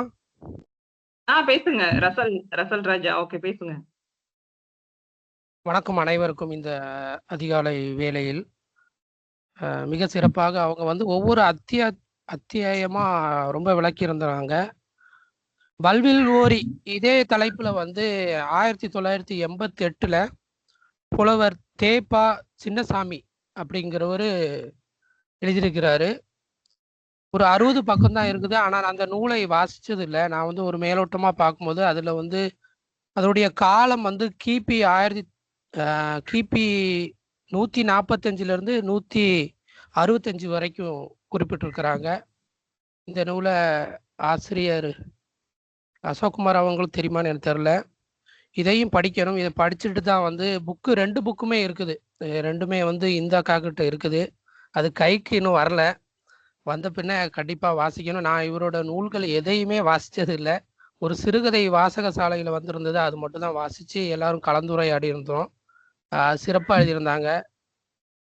இந்த நூலையும் வந்து கண்டிப்பாக வாசிக்கணும். இதில் வந்து நிறைய சொல்லியிருந்தாங்க இல்லையா? மூலிகைகள் பற்றி சொல்லியிருக்கிறாங்க, கொல்லிமலையை பற்றி சொல்லியிருக்கிறாங்க. பின்ன இந்த சஸ்பென்ஸை உடைச்சிட்டீங்க. ஒரு எப்போவுமே வாசிக்கும் போது வந்து ஒரு சுவாரஸ்யம் இருந்தால் நல்லா இருக்கும்னு நினைப்பேன் நான். அதனால ஒரு சில பதிவுகள் படிக்கிறது இல்லை. இந்த பதிவை வந்து நம்ம வாசிப்ப நேசிப்போம்ல வந்து கதிரவன் அவர் வந்து போட்டிருக்கிறாரு. அவர் மட்டும் தான் போட்டிருக்கிறாரு. வரலாற்று ஆர்வம் உள்ளவங்க படிக்கணும் அப்படின்னு சொல்லி அவர் அதில் குறிப்பிட்டிருந்தாரு. மலைவாழ் பழங்குடியினர் பற்றி இருக்கிறதுனாலையும், மற்றபடி நீங்கள் ஒவ்வொரு அமானுஷ பற்றி இருக்கக்கூடியதா, பின்ன நிறைய மூலிகைகள், பின்ன இந்த கொல்லிமலை விவரிப்பு, இதெல்லாம் வந்து இருக்கிறதுனால கண்டிப்பாக வாசிக்கணும்னு நினைக்கிறேன். எப்போ கைக்கு வருதுன்னு தெரில. வந்த உடனே வாசித்து நானும் வந்து பதிவிடணும்னு நினைக்கிறேன். மற்றவர்களுக்கு வந்து நான் வாசித்து முடித்த உடனே மற்றவர்களுக்கும் நான் வந்து அந்த புத்தகத்தை அப்படியே கொடுத்துருவேன். மற்றவர்களுக்கும் இந்த வாய்ப்பை வந்து வழங்கணும்னு நினைக்கிறேன். நல்ல அருமையான காலை வேளையில் விரிவாக சொல்லியிருந்தீங்க. எல்லாருக்கும் நன்றி. குறிப்பாக இன்று பிறந்தநாள் கொண்டாடக்கூடிய நந்தினி அக்காவுக்கு வாழ்த்துக்கள். அசோக்குமார் சாருக்கு சிறப்பு வாழ்த்துக்கள். நன்றி. ஆக்சுவலி இந்த நூல்கள் எல்லாமே வந்து லிங்க்டா இருந்தாலும் அது வந்து தனித்தனியா வந்து இருக்கணும். ஒரு கதையை படிக்கும் போது முழுமையான திருப்தி வரணுங்கிறத வந்து ரொம்ப கேர்ஃபுல்லா இருந்தேன் நான். அதோட கண்ணுக்கு தெரியாத சில இலைகள் மட்டுமே மற்றதில் கனெக்ட் ஆகுமே தவிர, இது தனியா வந்து ஒரு கதையை பார்க்கும்போது சுத்தமான ஒரு முழுமையான திருப்தி வரும். இதுக்கும் அதுக்கும் தொடர்பு வந்து கண்ணுக்கே தெரியாது. உதாரணத்துக்கு எடுத்த உடனே ஒரு விலைப்படையினர் வந்து அட்டாக் பண்ணதை பத்தி சொன்னாங்க, தாக்கியிருப்பாங்க. அதை வந்து எல்லாருமே வந்து ஜஸ்ட் கடந்து போயிடுவாங்க. ஏதோ ஒரு, ஏன்னா நிறைய அட்டாக்ஸ் மாதிரி வந்து கொல்லியை கைப்பற்றதுக்கு நடக்குது. ஏன்னா 14 நாடுகள் கிட்டத்தட்ட சேர்ந்து ஒன்றிணைஞ்சதுதான் வந்து கொல்லி நாடு. அப்படி அதுக்கு வெளியில இருக்கவங்க யாருமே வந்து வளத்துக்காக அட்டாக் பண்ணிருக்கலாம். அந்த மாதிரி வந்து சாதாரணமா எடுத்துட்டு போற மாதிரி தான் இருக்கும். ஆனா அது ஒரு சூழ்ச்சிங்கிறது வந்து பின்னாடி தான் தெரியும். அதுல வந்து ஒன்னும் பெரிய டிஃபரன்ஸ் வரக்கூடாது, அதனால தெரியாது அப்படிங்கிற மாதிரியே தான் எல்லா யுக்திகளுமே வந்து அதுல பண்ணியிருப்பேன். அதனால ஒரு புக்கை படிச்சாலும் ஒரு கம்ப்ளீட் வந்து ஒரு சாட்டிஸ்ஃபேக்ஷன் வரும். ஒண்ணு. ரெண்டாவது, அந்த டைம் வந்து மாறுபடுறாங்க. ஒரு ரசல் சொன்ன மாதிரி வந்து 140 அந்த மாதிரி சில பேர் சொல்றாங்க. சில பேர் வந்து 0க்கு முன்னாடி, அதாவது அந்த 50 AD to 50 BCங்கிற பீரியட்ல நடந்திருக்கலான்ட்டு எல்லாமே ஒரு உத்தேசமா தான் சொல்றாங்க.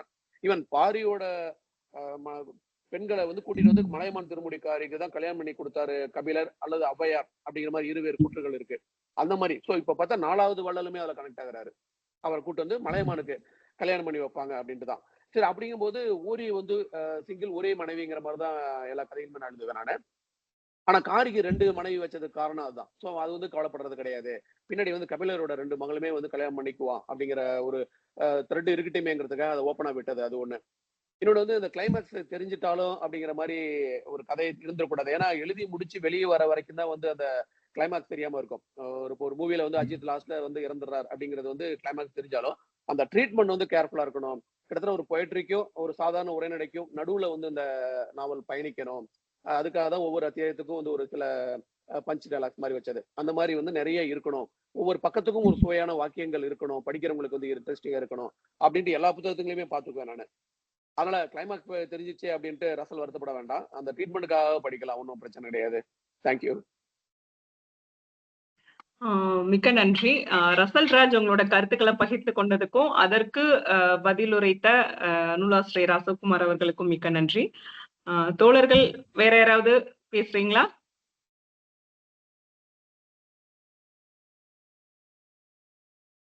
பூங்கொடி, ஈரோடு சர்மிளா பேசுங்க சர்மிளா. தோழர் வணக்கம் எல்லோருக்கும். எழுத்தாளருக்கு ஒரு பெரிய வாழ்த்துக்கள் சொல்லிடுறேன். அனிதா தோழர் ரொம்ப ரொம்ப அழகா அதைய சொன்னாங்க. உண்மையிலே ரொம்ப சீக்கிரம் படிக்கணும்ன்ற ஆர்வத்தை தூண்டுது. நான் இன்னும் படிக்கல, அதனால கண்டிப்பா படிச்சுட்டு நான் சொல்றேன். ரொம்ப பெரிய உழைப்பை வந்து எழுத்தாளர் கொடுத்துருக்காங்க. ஏன்னா கற்பனையில நம்ம ஒரு கதாபாத்திரத்தை படிக்கும்போது நமக்கு பெரிய சுதந்திரம் இருக்கு, எப்படி வேணாலும் அதை எடுத்துட்டு போகலாம். ஆனா ஒரு வரலாற்று பதிவு செய்த ஒரு நபரை பத்தி எழுதும்போது நிறைய வேலை செய்யணும், நிறைய படிக்கணும். அந்த வேலையை அவர் கச்சிதமா செஞ்சிருக்காருன்னு அனிதா தோழருடைய உரையிலிருந்து நான் தெரிஞ்சுக்கிட்டேன்.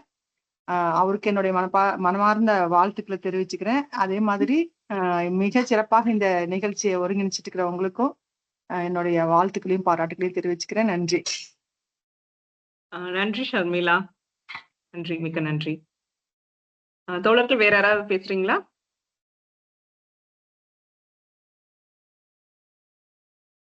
நல்ல தோழர்.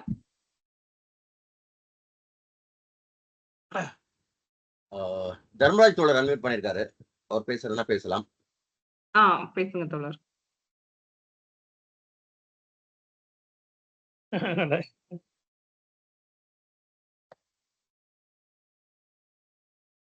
தோழர் வணக்கம், பேசுங்க, நீங்க பேசுங்க. காலை வணக்கங்கள். நான் அவர் பப்ளிஷ் பண்ணும்போதே அந்த புக்கு ரெண்டையும் வாங்கிட்டு வந்துட்டேன். அவர் கையில இருந்து கையெழுத்து போட்டு வாங்கிட்டு வந்துட்டேன். ஆனா வந்ததுல இருந்து அந்த புக் அது சர்க்குலேட் ஆகிக்கிட்டே இருக்குது. இன்னும் அது என் கைக்கே இன்னும் திரும்பி வரல. அதனால அது வந்துட்ட பிறகு தான் நான் படிக்க முடியும். அதை படிச்சுட்ட பிறகு தான் அந்த புக்கை பத்தி ஸ்பெசிஃபிக்கா என்னால எதுவும் பேச முடியும்.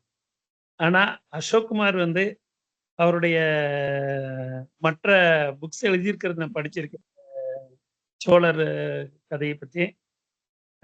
அதுவும் இல்லாம வேல்பாரியினுடைய எஃபெக்ட் தான் எல்லாமே. நாங்க படிக்கிறது எழுதுறது எல்லாமே வந்து வேல்பாரி படிச்சதனுடைய எஃபெக்ட் தானே தவிர நான் ஒண்ணு வெளியில இருந்து எதுவும் புதுசா கத்துக்கிட்டு வந்து நாங்க எதுவும் செய்யறது இல்லை. அதே மாதிரி தான் இங்க இருக்கிறவங்க முக்கால் பாகம் எல்லாமே நமது நண்பர்கள் தான். எல்லாருமே அந்த சு வெங்கடேசனுடைய வேல்பாரி படிச்சு அதனால இம்ப்ரெஸ் ஆனவங்க தான். அதனால இதுல அப்படியே தொடர்ந்து அவங்களால முடிஞ்சதை பண்ணிக்கிட்டு இருக்கோம். அசோக்குமாரும் அதே லைன்ல தான் இறங்கினாரு. ஆரம்பத்துல இருந்தே அவருடைய எந்தூசியசம் இஸ் வெரி கிரேட். எல்லாருமே சொல்லுவாங்க அசோக்குமார் வந்து என்ன இளமை ஆகிக்கிட்டே போறாரு அப்படின்னு. அந்த அளவுக்கு அவருடைய செயல்கள் எல்லாம் வந்து எந்தூசியஸ்டிக்கா இருக்கும்.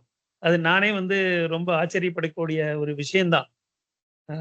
அவருடைய செயல்கள் இன்னும் மேன்மேலும் வளரணும்னு நான் வாழ்த்துக்கிறேன். அனிதா மேடம் சொன்னது கூட என்னால இம்மிடியேட்டா கனெக்ட் பண்ண முடியல. Because I was not a member of this teams. அது மறுபடியும் அட்டெண்டி தான் நான் இப்போ அட்டன் பண்ணிக்கிட்டு இருக்கேன். அது அதனால ஒரு பாதிக்கு மேல நான் மிஸ் பண்ணிட்டேன். அவங்க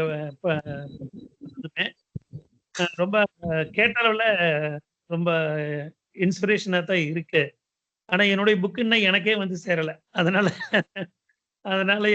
ஒன்றும் ஸ்பெசிஃபிக்கா என்னால எதுவும் சொல்ல முடியல. நல்லா தொகுத்து வழங்கி இருக்கீங்க, ரொம்ப நன்றி. எல்லோருக்கும் வாழ்த்துகள். நந்தினி மேடத்துக்கும் என்னுடைய ஸ்பெஷல் வாழ்த்துக்கள். அவங்க இன்னைக்கு பிறந்தநாள் நாள்ல இந்த ப்ரோக்ராம் இருக்கிறதே ஒரு பெரிய நல்ல சகுனம் தான். அசோக்குமார் அவர்களுக்கு சிறப்பான வாழ்த்துகள். நன்றி. மிக்க நன்றி தோழர். தர்மராஜ் தோழருக்கு மிக்க நன்றி. தோழர்கள் வேற யாராவது பேசுறீங்களா? அக்குளூர் ரவி தோழர் இருக்காரு. ஆண்டன்மணி மச்சான் வந்திருக்காரு. அருள், வித்யா. ஆண்டன்மணி சாரை பேச சொல்லிடுங்களேன். அவரை பேச சொல்லுங்க ஆபீசரை. நேரத்துல பாருங்க, சண்டே அதுமா காலையில இருக்காரு. இன்னைக்கு நான் மௌன விரதம். என்னது மௌன ராகமா? இன்னைக்கு நான் மௌன விரதம் இன்னொரு பேசுறேன். ஓ, தோழர்களே வணக்கம். வணக்கம் தோழர். 2-3 பேர் என் பேரை சொல்லிட்டீங்க. அதனால ரொம்ப வருத்தம். என்னன்னா நான் இன்னும் அந்த புக்கை படிக்கல என்பதுதான். அதனாலதான் நான் தயங்கிக்கிட்டே இருந்தேன். படிக்காம ஒரு விஷயத்த வந்து பேசக்கூடாது. இந்த அறிமுகம் சரி, அந்த புத்தகத்தை பத்தின ஒரு அறிமுகத்தை தெரிஞ்சுக்கணும் அப்படிங்கிற ஒரு விஷயத்தினாலதான் நான் வந்து கலந்துக்கிட்டேன். அனிதா ரொம்ப அழகா இந்த புத்தகத்தை அறிமுகப்படுத்தினாங்க. ரொம்ப மகிழ்ச்சி, சந்தோஷம். அசோக்குமாருக்கு என்னுடைய வாழ்த்துக்கள். நம்ம சந்திச்சிருக்கோம். 2 விஷயத்த சொல்லணும் அப்படின்னு நான் பிரியப்படுறேன். ஒண்ணு வந்து இந்த புத்தகத்தினுடைய வடிவமைப்பு. நல்லுக்கு வாழ்த்துக்கள். அவர் ரொம்ப பிரியமா ஒவ்வொரு புத்தகத்தையும் வாசித்து நேர்த்தியா கொண்டு வராரு அப்படிங்கிறத நம்ம வந்து கவனத்தில் கொள்ளணும். அதை எல்லாத்தையும் சொல்லணும் அப்படிங்கிறது ஒண்ணு. 2வது ஒரு சீரீஸ் மாதிரி நம்ம ஆங்கிலத்துல வந்து இப்போ உதாரணமா ஏதோ 2, 3 பேரை மறந்துட்டு இந்த நேரத்துல இருந்து சின்ன பசங்கள்லாம் வரிசலா உட்காந்துட்டு பார்க்கும். நார்னியா மாதிரி. அதுல தொடர்ச்சியா பல்வேறு கதைகளுடைய அந்த வடிவங்கள் வந்து ரொம்ப தொடர்ச்சியா வெளியே வந்துகிட்டே இருக்கு. அதே போல இவர் வந்து நண்பர் அசோக்குமார் வந்து ஓரி, காரி, அதியமான் அப்படின்னு சொல்லிட்டு ஒரு சீரீஸா புத்தகங்களை கொண்டு வராரு. அது முக்கியமான ஒரு வரலாற்று பதிவா நம்ம எடுத்துக்கலாம். ஒரு விஷயம் நான் என்ன சொல்லணும்னா, திருப்பி எல்லாருமே சு. வெங்கடேசனுடைய பாதிப்பு அப்படிங்கிறாப்புல சொல்ல, அதை தவிர்க்கணும் என்பதுதான் என்னுடைய ஒரு வேண்டுகோள். ஒரு இன்ஸ்பிரேஷன் அந்த மாதிரி ஒரு புத்தகம் பண்ணணும்னு நம்ம எடுத்துக்கணுமே ஒழிய, ஒரு எழுத்தாளரை வந்து நம்ம எப்போதுமே அதை பின்பற்றுறது அப்படிங்கிறது ஒரு தவறான ஒரு விஷயம். அதை வந்து நம்ம தவிர்க்கணும் முடிந்த அளவுக்கு. ஒண்ணு. 2வது வந்து இவர் அசோக்குமார் தன்னுடைய விஷயங்களை எப்படி இந்த கதைகள் எல்லாம் நான் வந்து பண்ணியிருக்கேன் அப்படிங்கும்போது, ஒரு ஆங்கில எழுத்தாளர்கள் பின்பற்றக்கூடிய, உதாரணமா நான் எடுத்துக்காட்டா சொன்ன இந்த நார்னியா போன்ற கதைகளை வந்து அந்த பிளாட்டோ, அந்த கதையினுடைய ட்ரீட்மெண்ட்டு அப்படின்னு சொல்ற அந்த பயன்படுத்தக்கூடிய சொற்கள் வந்து ஒவ்வொரு கதையும் இன்டர்லிங்க்டா எப்படி இந்த கதைகளை இந்த பாத்திரம் இல்ல இந்த சீன் இன்னொரு கதையில வரக்கூடாது, இல்ல இந்த சீன் வந்து இன்னொரு கதைகள்ல சொல்லப்படும் போது அதை எப்படி நம்ம தொடர்பு படுத்துறது அப்படிங்கிற விஷயங்கள் எல்லாம் ரொம்ப எப்படி சொல்றது, டெக்னிக்கலா ஒரு அட்வான்ஸ்டா ஒரு இருக்கக்கூடிய ஆங்கில பாணி எழுத்தாளர்கள் பின்பற்றக்கூடிய அந்த விஷயங்களை பின்பற்றுறாரு அப்படின்னு சொல்லும் போது எனக்கு ஆச்சரியமா இருக்கு. அது ஒரு விதத்துல அது நல்ல விஷயம்தான். ஆனா ஒரு கிரியேட்டிவ் ஒர்க்ல இந்த விஷயங்களை முடிந்த அளவு வந்து நம்ம இயல்பா நமக்கு என்ன தோணுதோ அந்த விஷயங்களை நமக்கு கிடைத்த தரவுகளின் அடிப்படையில அந்த கதையை நம்ம சொல்றது இன்னும் கொஞ்சம் அதுல நம்ம ஊன்றுவதற்கு அதை நம்ம லயிப்பதற்கு வந்து உதவும் அப்படின்னு நான் சொல்றேன். ஆனா அந்த மாதிரி யோசிச்சு எழுதுறது ரொம்ப ரொம்ப ரொம்ப சிரமமான ஒரு காரியம். அந்த மாதிரி ஒரு 10 படைப்புல ஒரு 5, 6 படைப்பு இருக்குன்னா அந்த 5, 6 படைப்புகளை இருக்கக்கூடிய ஒவ்வொரு காட்சிகளையும் மனசுல வச்சுக்கிட்டு இன்னொரு புத்தகத்துல அதை ஒரு புத்தகத்துல எழுதிட்டு இருக்கும்போது அந்த காட்சிகளை மனசுல வச்சுக்கிட்டே இந்த காட்சியை நம்ம வடிவமைக்கிறது என்பது ரொம்ப சிரமமான ஒரு காரியம். அசோக்குமார் அதை தெளிவா செஞ்சுட்டு இருக்காரு. அவருக்கு என்னுடைய வாழ்த்துக்கள். தொடர்ந்து அவருடைய படைப்புகள் மேலும் சிறப்பான படைப்புகளை தமிழ் உலகத்துக்கு கொண்டு வரணும். அது நல்ல வெளியீடுகளாக கொண்டு வரணும் அப்படிங்கிறது என்னுடைய வாழ்த்துக்களை தெரிவித்துக் கொள்கின்றேன். அனிதா வந்து ரொம்ப அழகா பேசுனாங்க. வாழ்த்துக்கள் அனிதா. நன்றி. மிக்க நன்றி தோழர். ரொம்ப சரியா சொன்னீங்க. வேள்பாரி வந்து அசோக்குமாருக்கு ஒரு இன்ஸ்பிரேஷனா இருக்குமே தவிர, இவருடைய அவருடைய உழைப்பும், அவருடைய மெனக்கடலும் ரொம்ப தனித்துவமானது. அதனாலதான் தொடர்ந்து இத்தனை நாவல்கள் வந்து அவரால குடுக்க முடிஞ்சிருக்கு. ஒரு வரலாற்று நாவல் எழுதுறதே வந்து சாதாரண விஷயம் கிடையாது. அதுக்கு எத்தனை வருட உழைப்பு வேணும், எவ்வளவு தரவுகளை சேர்க்கணும், அப்படிங்கிறதெல்லாம் வந்து நம்ம எல்லாருக்குமே தெரியும். அப்படி இருக்கும்போது அவங்க கிட்டத்தட்ட ஒரு 5 வரலாற்று நாவல்களை பெரிய ஒரு வரலாற்று நாவல்கள் எழுதுறது சாதாரண விஷயம் கிடையாது. அதற்கு வந்து நம்ம தோழர்கள் எல்லாருடைய சார்பாகவும் பாராட்டுகளும், வாழ்த்துக்களும் அசோக்குமார் அவர்களுக்கு. தோழர்கள் வேற யாராவது பேச விரும்புறீங்களா? மிக்க நன்றி சார். ஆக்சுவலி அது வந்து ஒரு இக்னைட்டிங் பாயிண்ட்னு நினைக்கிறேன் நான். ஏன்னா அதுக்கு முன்னாடி வந்து இங்கிலீஷ்ல வந்து அதிக பிளாக்ஸ்ல வந்து கான்சென்ட்ரேட் பண்ணி எழுதிட்டு இருந்தேன். இந்தியன் எக்ஸ்பிரஸ், டைம்ஸ் ஆஃப் இந்தியா இந்த மாதிரி தான் எழுதிட்டு இருந்தேன் நான். ஸோ அந்த ஜேர்னல் ஃபுல்லா காமிக்கல், சட்டைரிக்கல் அந்த மாதிரி தான் எழுதிட்டு இருந்தேன். அதுக்கப்புறம் தமிழ் முயற்சிக்கு வந்து வந்ததுக்கு காரணமாக அமைஞ்சது அது. அதுல இருந்து என்னோட நடைகள், எழுதும் விதம் எல்லாமே வந்து டோட்டலா மாறி இருக்கணும், வேற இதுவா இருக்கணும் அப்படிங்கிறதுல வந்து தெளிவா இருந்தேன் ஆரம்பத்துல இருந்தே. ஏன்னா அந்த கம்பேரிசன் வந்துடக்கூடாது அப்படிங்கிறதுக்காக. அது இல்லாம தான் வந்து என்னோட சைஃபை நாவல் ஆனந்த விடன் வந்தது பார்த்தீங்கன்னா டோட்டலா வேற நடைகள்ல இருக்கும். அதே மாதிரி என்னோட 5-10 சீரீஸ்னு ஒண்ணு வந்து காமெடி சீரீஸ் வந்து சிவசங்கரி மேடம் குவியத்துல வந்து ஒரு அவார்டு கொடுத்தாங்க. அது வந்து ஃபுல்லா காமிக்கலா இருக்கும். ஸோ மற்ற ஜேர்னல்ஸ்லயும் வந்து வந்துடணும், ஒரே முத்திரை பதிஞ்சிடக்கூடாது, சரித்திர எழுத்தாளர் மட்டும் இருக்கக்கூடாதுங்கிறதுலயும் கொஞ்சம் கான்சன்ட்ரேட் பண்றேன். வெவ்வேறு ஜேர்னல்ஸை தொட்டு வரேன் நான். அதனால டோட்டலா வந்து ட்ரீட்மெண்ட் என்னது வந்து வித்தியாசமா இருக்கும். சுவை அவர்களின் எழுத்து நடைக்கும் இது முற்றிலும் வேறுபாடு இருக்கும், வேற சுவையாக இருக்கும். நன்றி சார்.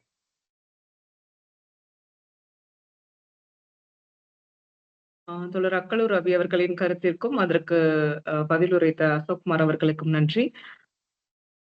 தோழர்கள் வேற யாராவது பேச விரும்புறீங்களா? குழந்தை அனிதா வந்திருக்காங்க.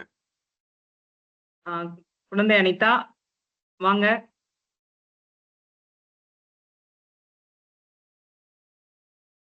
தோழர்கள் யாராவது? Okay okay okay okay. ஏறிட்டீங்களா?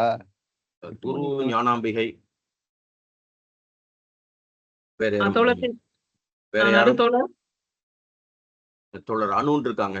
எல்லாரும் பேசி முடிச்சிட்டாங்கன்னா நிறைவா நான் பேசுறேன். நான் ஓகே.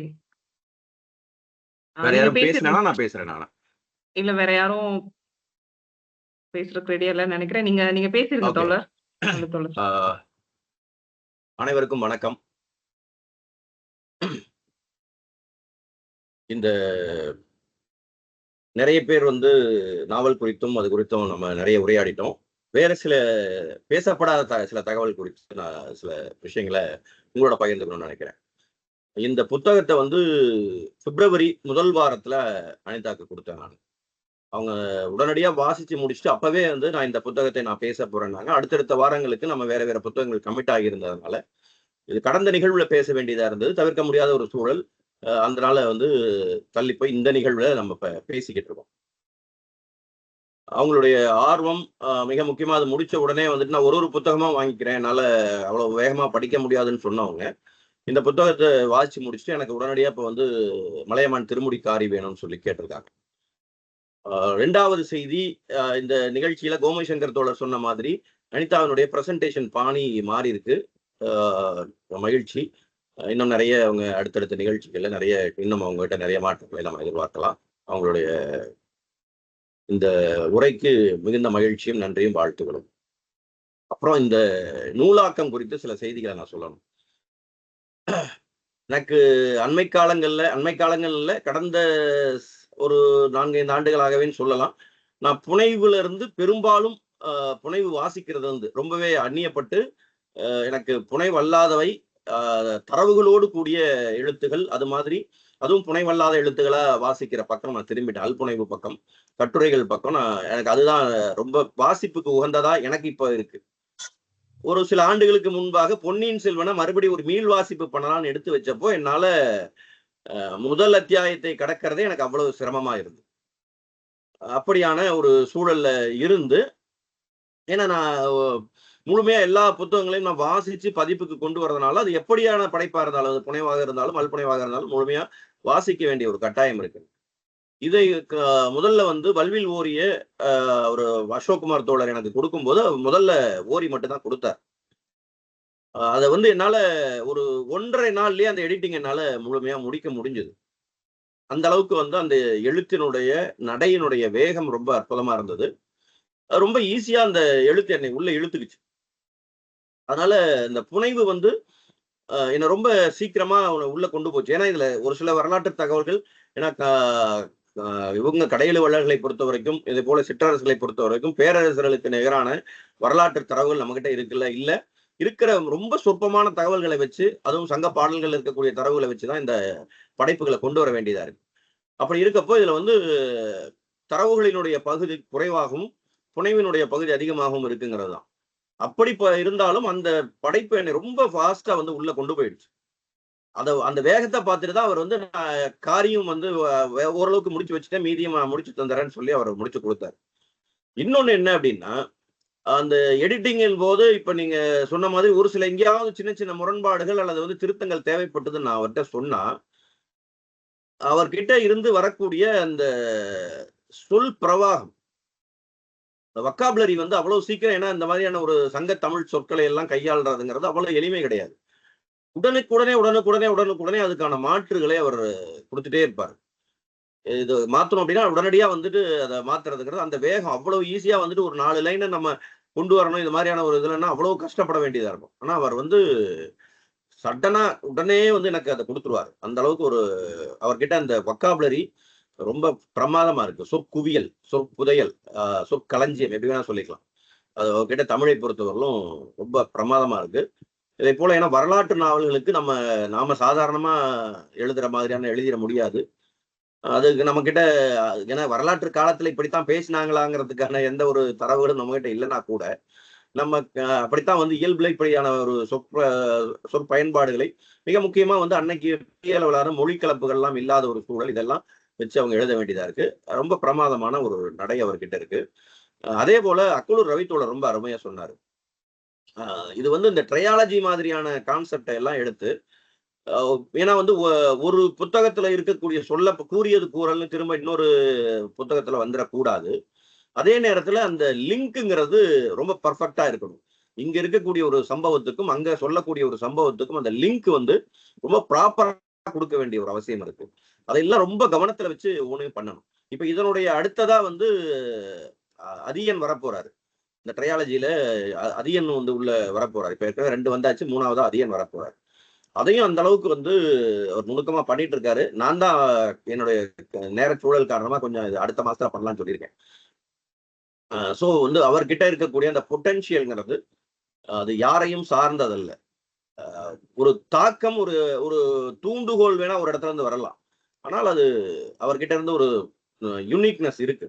அது ரொம்ப பிரமாதமா. அது இல்லாம வந்து அவருடைய எழுத்துக்கள் வந்து ஏற்கனவே நுழைபுலம் நடத்திய சிறுகதை போட்டியில் அவர் பரிசு பெற்றிருக்கிறார். பல்வேறு அமைப்புகள் நடத்திய போட்டிகள்ல சிறுகதைகள்ல பரிசுகள் வாங்கிட்டு இருக்கார். அதனால வந்து இந்த ஒரு ஜானர் மட்டும் இல்லாம அவர் சொன்ன மாதிரி எல்லா பக்கமும் அவர் எழுதுறாரு. முக்கியமா வந்து சர்க்காஸ்டிக்கான எழுத்துகள் அவர்கிட்ட ரொம்ப நிறைய பார்க்கலாம். அவர்கிட்ட ரொம்ப அந்த எழுத்து நடையும் இருக்கு.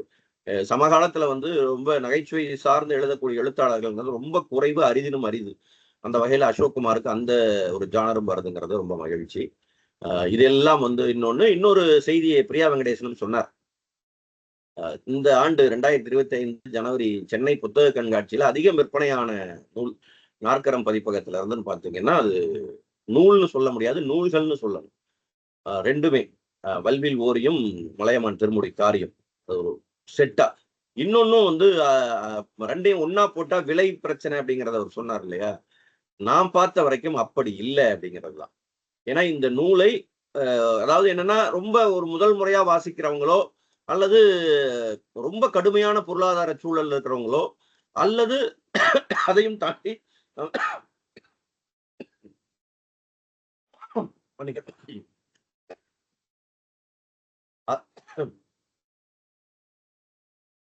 அதையும் தாண்டி ஒன்னொன்னா வாசிக்கலாம் அப்படின்னு நினைக்கிறவங்கள மட்டும்தான் ஒரு புத்தகமா வாங்கியிருக்காங்க. மற்றபடி இந்த புத்தகம் இன்னைக்கு வரைக்கும் ஓரி காரி ரெண்டையும் செட்டா தான் வாங்குறாங்க பெரும்பாலானவர்கள். ரெண்டுக்குமான வேறுபாடு, விற்பனை வேறுபாடு நீங்க வந்து ஒன்னொன்னா தான் விற்குதா அப்படின்னு பாத்தீங்கன்னா கிடையாது. பெரும்பாலும் கிட்டத்தட்ட 90% மேற்பட்டவர்கள் 2 நூல்களையும் சேர்த்துதான் வாங்கியிருக்காங்க. இன்னொரு முக்கியமான செய்தியை நான் இங்க பகிர்ந்துக்கணும். ஒரு முறை அதிராம்பட்டினம் அங்க இருந்து ஒருத்தர் எனக்கு கூப்பிட்டிருந்தாரு. இந்த புத்தகத்துல வந்து முதல்ல ஓரி வேணும்னு கேட்டிருந்தாரு. அவருக்கு காரி பத்தியும் சொன்னோம்னா எனக்கு 2ஐயும் சேர்த்து அனுப்புங்க, அனுப்பி வச்சேன். அவர் வந்து ஒரு ஓய்வு பெற்ற காவல் கண்காணிப்பாளர், சூப்பரண்ட் ஆஃப் போலீஸ், ரிட்டையர்டு, பெங்களூர்ல இருக்கிறதா சொன்னார். நான் பெங்களூர்ல இங்க வந்து ஊருக்கு ஒரு சில நாட்கள் மட்டும் வந்திருக்கேங்க, எனக்கு இந்த முகவரிக்கு அனுப்பி வைங்க, அதுக்கு பிறகு நான் பெங்களூர் போயிடுவேன்னாரு. சரின்னு அனுப்பி வச்சு வாங்கி ஒரு சில நாட்கள்லயே வந்து அவர் 2ஐயும் வாசிச்சு முடிச்சுட்டு அவர் என்ன பண்ணார், அந்த அசோக் குமார் குறித்தான அறிமுகத்துல குறிப்பிட்டிருக்கக்கூடிய இந்த சோழவேங்கை கரிகாலன் நூல் எனக்கு உடனடியா வேணும் அப்படின்னு கேட்டார். அந்த நூல் விஜயா பதிப்பகத்திலேயே இல்லை. நானும் தேடுறேன், எங்கெங்கயோ தேடினா கிடைக்கவே இல்லை. ஆனா அவர் வந்து உடனடியா வேணும்னு சொல்லி பணத்தை எனக்கு அனுப்பிட்டார். என்னை கடுமையான ஒரு நெருக்கடிக்கு உள்ளாக்குனார். தொடர்ந்து பணம் மன்னிக்கணும், பணம் அனுப்பிட்டீங்க, புத்தகம் பதிப்பகத்திலேயே இல்ல அப்படின்னு சொல்லி நீங்க எப்படியாவது எனக்கு அந்த புத்தகம் வாங்கி தரணும் அப்படின்னு சொல்லி அவரு ஒரு பெரிய போராட்டத்தையே நடத்தினாரு. அப்புறம் ரொம்ப சிரமப்பட்டு ஒரே ஒரு காப்பி கிடைச்சது, அதை வாங்கி நான் அனுப்பிட்டேன். அவர் வந்து இதுல குறிப்பிட்டு சொல்லணும்னா, பெங்களூர் நான் போயிடுவேன்னு சொன்னவர் அந்த புத்தகம் வர்ற வரைக்கும் நான் இங்கதான் தங்குறேன், எனக்கு இந்த முகவரிக்கே அனுப்புங்க, நான் வாங்கிட்டு தான் போறேன்னு சொல்லி அந்த புத்தகத்தை வாங்கினதுக்கு பிறகுதான் ஊருக்கு போனாரு. அந்த அதுக்கு காரணம் வந்து அசோக் குமாரோடைய எழுத்து அப்படிங்கிறது தான் நான் பதிவு பண்ண வேண்டிய செய்தி. அதனால இங்க வந்து பேசின எல்லாருமே ரொம்ப முக்கியமா அசோக் குமாரனுடைய அந்த வரலாற்று நாவலினுடைய சிறப்பு. ஏன்னா மற்ற ஜானர்ஸ் யாரும் நிறைய வாசிச்சிருக்கலாம், வாசிக்காமல் இருந்திருக்கலாம். அந்த நேரத்துல வந்து மற்ற எழுத்து வகைமையிலையும் அவர் வந்து ரொம்ப பிரமாதமா, மிக முக்கியமா வந்து புனைவு மட்டுமல்லாம கட்டுரைகள் வடிவத்திலையும் அவர் தொடர்ந்து எழுதிட்டு இருக்கார், பத்திரிகைகள் எழுதுறாரு. அதனால எல்லா வகைமையிலையும் எழுதக்கூடிய, எனக்கு தெரிஞ்சு கவிதை மட்டும்தான் ஃபேஸ்புக்ல எழுதிட்டு இருக்காருன்னு நினைக்கிறேன். மற்ற எங்கேயும் அச்சு வடிவத்துல கவிதை மட்டும்தான் அவரோடது வரலன்னு நான் நினைக்கிறேன். எனக்கு தெரியாம ஏதாவது வந்திருக்கான்னு தெரியல. ஆனால் அச்சு வடிவத்துல நான் சொல்றது, மற்றபடி கவிதைகள் தாண்டி எல்லா வடிவங்களிலும் சிறுகதை, நாவல், கட்டுரைகளை அச்சு வடிவத்துல அவருக்கு வந்துகிட்டே இருக்கு. அவர் தொடர்ந்து இதை போல நிறைய எழுத்துக்களை கொண்டு வரணும் அப்படிங்கிறது, எல்லா வகைமையிலையும் கொண்டு வரணும். நம்ம அதை தொடர்ந்து சிறப்பாக செய்வோம். விரைவில் அதியனும் வந்து இணையவிருக்கிறார் இந்த ட்ரையாலஜியில. மிக முக்கியமா வந்து நான் 2 ஆண்டுகளுக்கு முன்பாக கனடால இருந்து ஒரு இளையோர்களுக்கான ஒரு நாவல், இதை போல ஒரு ட்ரையாலஜி நாவல், பட் இளையோருக்கானது. இளையோருக்கானதுங்கிறது வந்து பாத்தீங்கன்னா ஒரு 11 வயதுல இருக்கக்கூடிய இளைஞர்களுக்கானது. அப்படியான ஒரு யங் அடல்ட் அப்படிம்பாங்க. ஒரு ஆங்கில நாவல் ட்ரையாலஜியில வந்திருந்தது. அதை வந்து மொழிபெயர்ப்புக்காக நம்ம அதை வாசிக்க ஒரு சில பக்கங்கள் மட்டும், அதனுடைய ஸ்னாப்சிஸ் மட்டும் வாசிச்சேன் நான். அப்படியான ஒரு அந்த வகைமையெல்லாம் இங்க ரொம்ப குறைவுங்கிறது தான். ஒரு ஒரு படைப்புக்கும் இன்னொரு படைப்புக்கும் தொடர்பு இருந்தது. ஒரு உதாரணம் சொல்லணும் அப்படின்னா, நீங்க ராஜேஷ்குமாரனுடைய அந்த கிரைம் நாவல்ல பாத்தீங்கன்னா ஒரு அத்தியாயத்துக்கும் இன்னொரு அத்தியாயத்துக்கும் வேற வேற இடத்துல இருந்து 2 ஸ்டார்ட் ஆகும், கரெக்டா கிளைமேக்ஸ்ல வந்து கனெக்ட் பண்ணுவாரு. இது வந்து ஒரு நாவலை ஒரு இடத்துல படைக்கும் போது இது மாதிரி பண்ணிடலாம். ஆனா வேற வேற புத்தகங்கள்ல இருக்கிறத கொண்டு வரும்போது, இப்ப இந்த நாவல்லையும் வரக்கூடிய சில, அனிதா குறிப்பிட்டாங்க இல்லையா, அந்த வீரர்கள் வந்து அவங்க கூட போய் சண்டையிடக்கூடிய அந்த, அதே போல அந்த தூது போறது, இதெல்லாம் வந்து இதுக்கும் அதுக்கும் கனெக்ட் பண்ணணும். அது வந்து எங்கேயுமே வந்து விடுபற்றவும் கூடாது. விடுபட்டுருச்சுன்னா அதுக்கு ஆன்சர் இல்லாம போயிடும். அதே போல கிளாஷ் ஆயிடக்கூடாது. தவறான செய்திகளா, அதாவது அது கிளாஷ் ஆகிற இந்த சென்ஸ் வந்து ஒரு வேற வேற மாதிரி, இதுல ஒரு மாதிரி இன்னொன்றுல வேற மாதிரி இருந்துட்டால் அதுவும் சிக்கலாயிடும். இதையெல்லாம் வந்து ரொம்ப பர்ஃபெக்டா கனெக்ட் பண்ற ஒரு விஷயம். அந்த அளவு ஒரு நுணுக்கமா வேலை பார்க்கறாரு. இன்னொன்னு தொடர்ந்து அப்டேட் பண்ணிட்டே இருக்காரு. அது வந்து என்ன சொல்றது, படைப்பு வந்து அச்சுக்கு போறதுக்கு முன்னாடி வரைக்கும் என்னெல்லாம் மெருகேற்ற முடியுமோ அது. அதே போல ஒவ்வொரு அத்தியாயத்திலும் குறிப்பிட்டிருக்கக்கூடிய அந்த பஞ்ச் லைன்ஸ், இதெல்லாம் வந்து அந்த பஞ்ச் லைன்ஸ் நிறையவே வரவேற்பு இருந்தது. அதுக்கு அவர் சொல்லியிருக்கக்கூடிய ஒவ்வொரு பஞ்ச் லைனும் வந்து ரொம்ப சிறப்பான வரவேற்பு கிடைச்சது. நிறைய பேர்ட்டு எனக்கு அந்த ஃபீட்பேக் பேசினாங்க. ஸோ இந்த மாதிரி இன்றைய சூழல்ல இந்த நிகழ்வுல இந்த வல்வில் ஓரியை பேசியிருக்கிறதுங்கிறது ரொம்ப மகிழ்வாகவும் நிறைவாக இருக்கிறது. விரைவில் காரிக்கான அறிமுகமும் இங்கே நிகழும். இந்த வல்வில் ஓரி இந்த காரி குறித்து நூல் வெளியீட்டு நிகழ்வுல வல்வில் ஓரி குறித்து தோழர் திருப்பதி வாசகன் பேசினார். இன்னைக்கு அவர் வரலன்னு நினைக்கிறேன். காரி குறித்து தமிழ் மணவாளன் ரொம்ப அற்புதமா ஒரு கொடுத்தார். 2ஐயும் இணைத்து பேராசிரியர் கு ஞானசம்பந்தம் பேசினார் வெளியீட்டு நிகழ்வு. அவர் தான் புத்தகத்தை வெளியிட்டு பேசினார். அவர் அதன் பிறகும் வந்து எனக்கு நிகழ்ச்சி முடிஞ்ச பிறகும் ஃபோன் பண்ணி ரொம்ப அற்புதமா இருக்கு அப்படிங்கிறத சொன்னார். ஏன்னா அதுக்கு முன்னாடி வந்து அவருக்கு நாங்க பிரிண்ட் அவுட் எடுத்து ஸ்பைரல் பெயிண்டிங் போட்டு அனுப்பியிருந்தோம். அதை படிக்கிறத விட எனக்கு இந்த புத்தகமா வச்சு படிக்கும்போது ரொம்ப அற்புதமா இருக்கு அப்படிங்கிறத அவர் திரும்ப எனக்கு பேசினார். ஏன்னா அப்போ புத்தகம் தயாராகாத சூழல்ல அப்படி பேசணும். அதே போல அட்டைப்படம் வந்து அவர் ரொம்ப சிறப்பா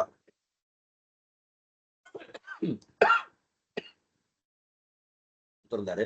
மன்னிக்க, தொடர்ந்து இருமல் இடையூறா இருக்கு. அதனால இந்த நிகழ்வில் கலந்து கொண்ட அனைவருக்கும் என்னுடைய மனமார்ந்த அன்பை தெரிவித்துக் கொள்கிறேன். நன்றி, வணக்கம். அசோக் குமாரனுடைய வாழ்த்துகள், அனிதாவுக்கும் வாழ்த்துகள்.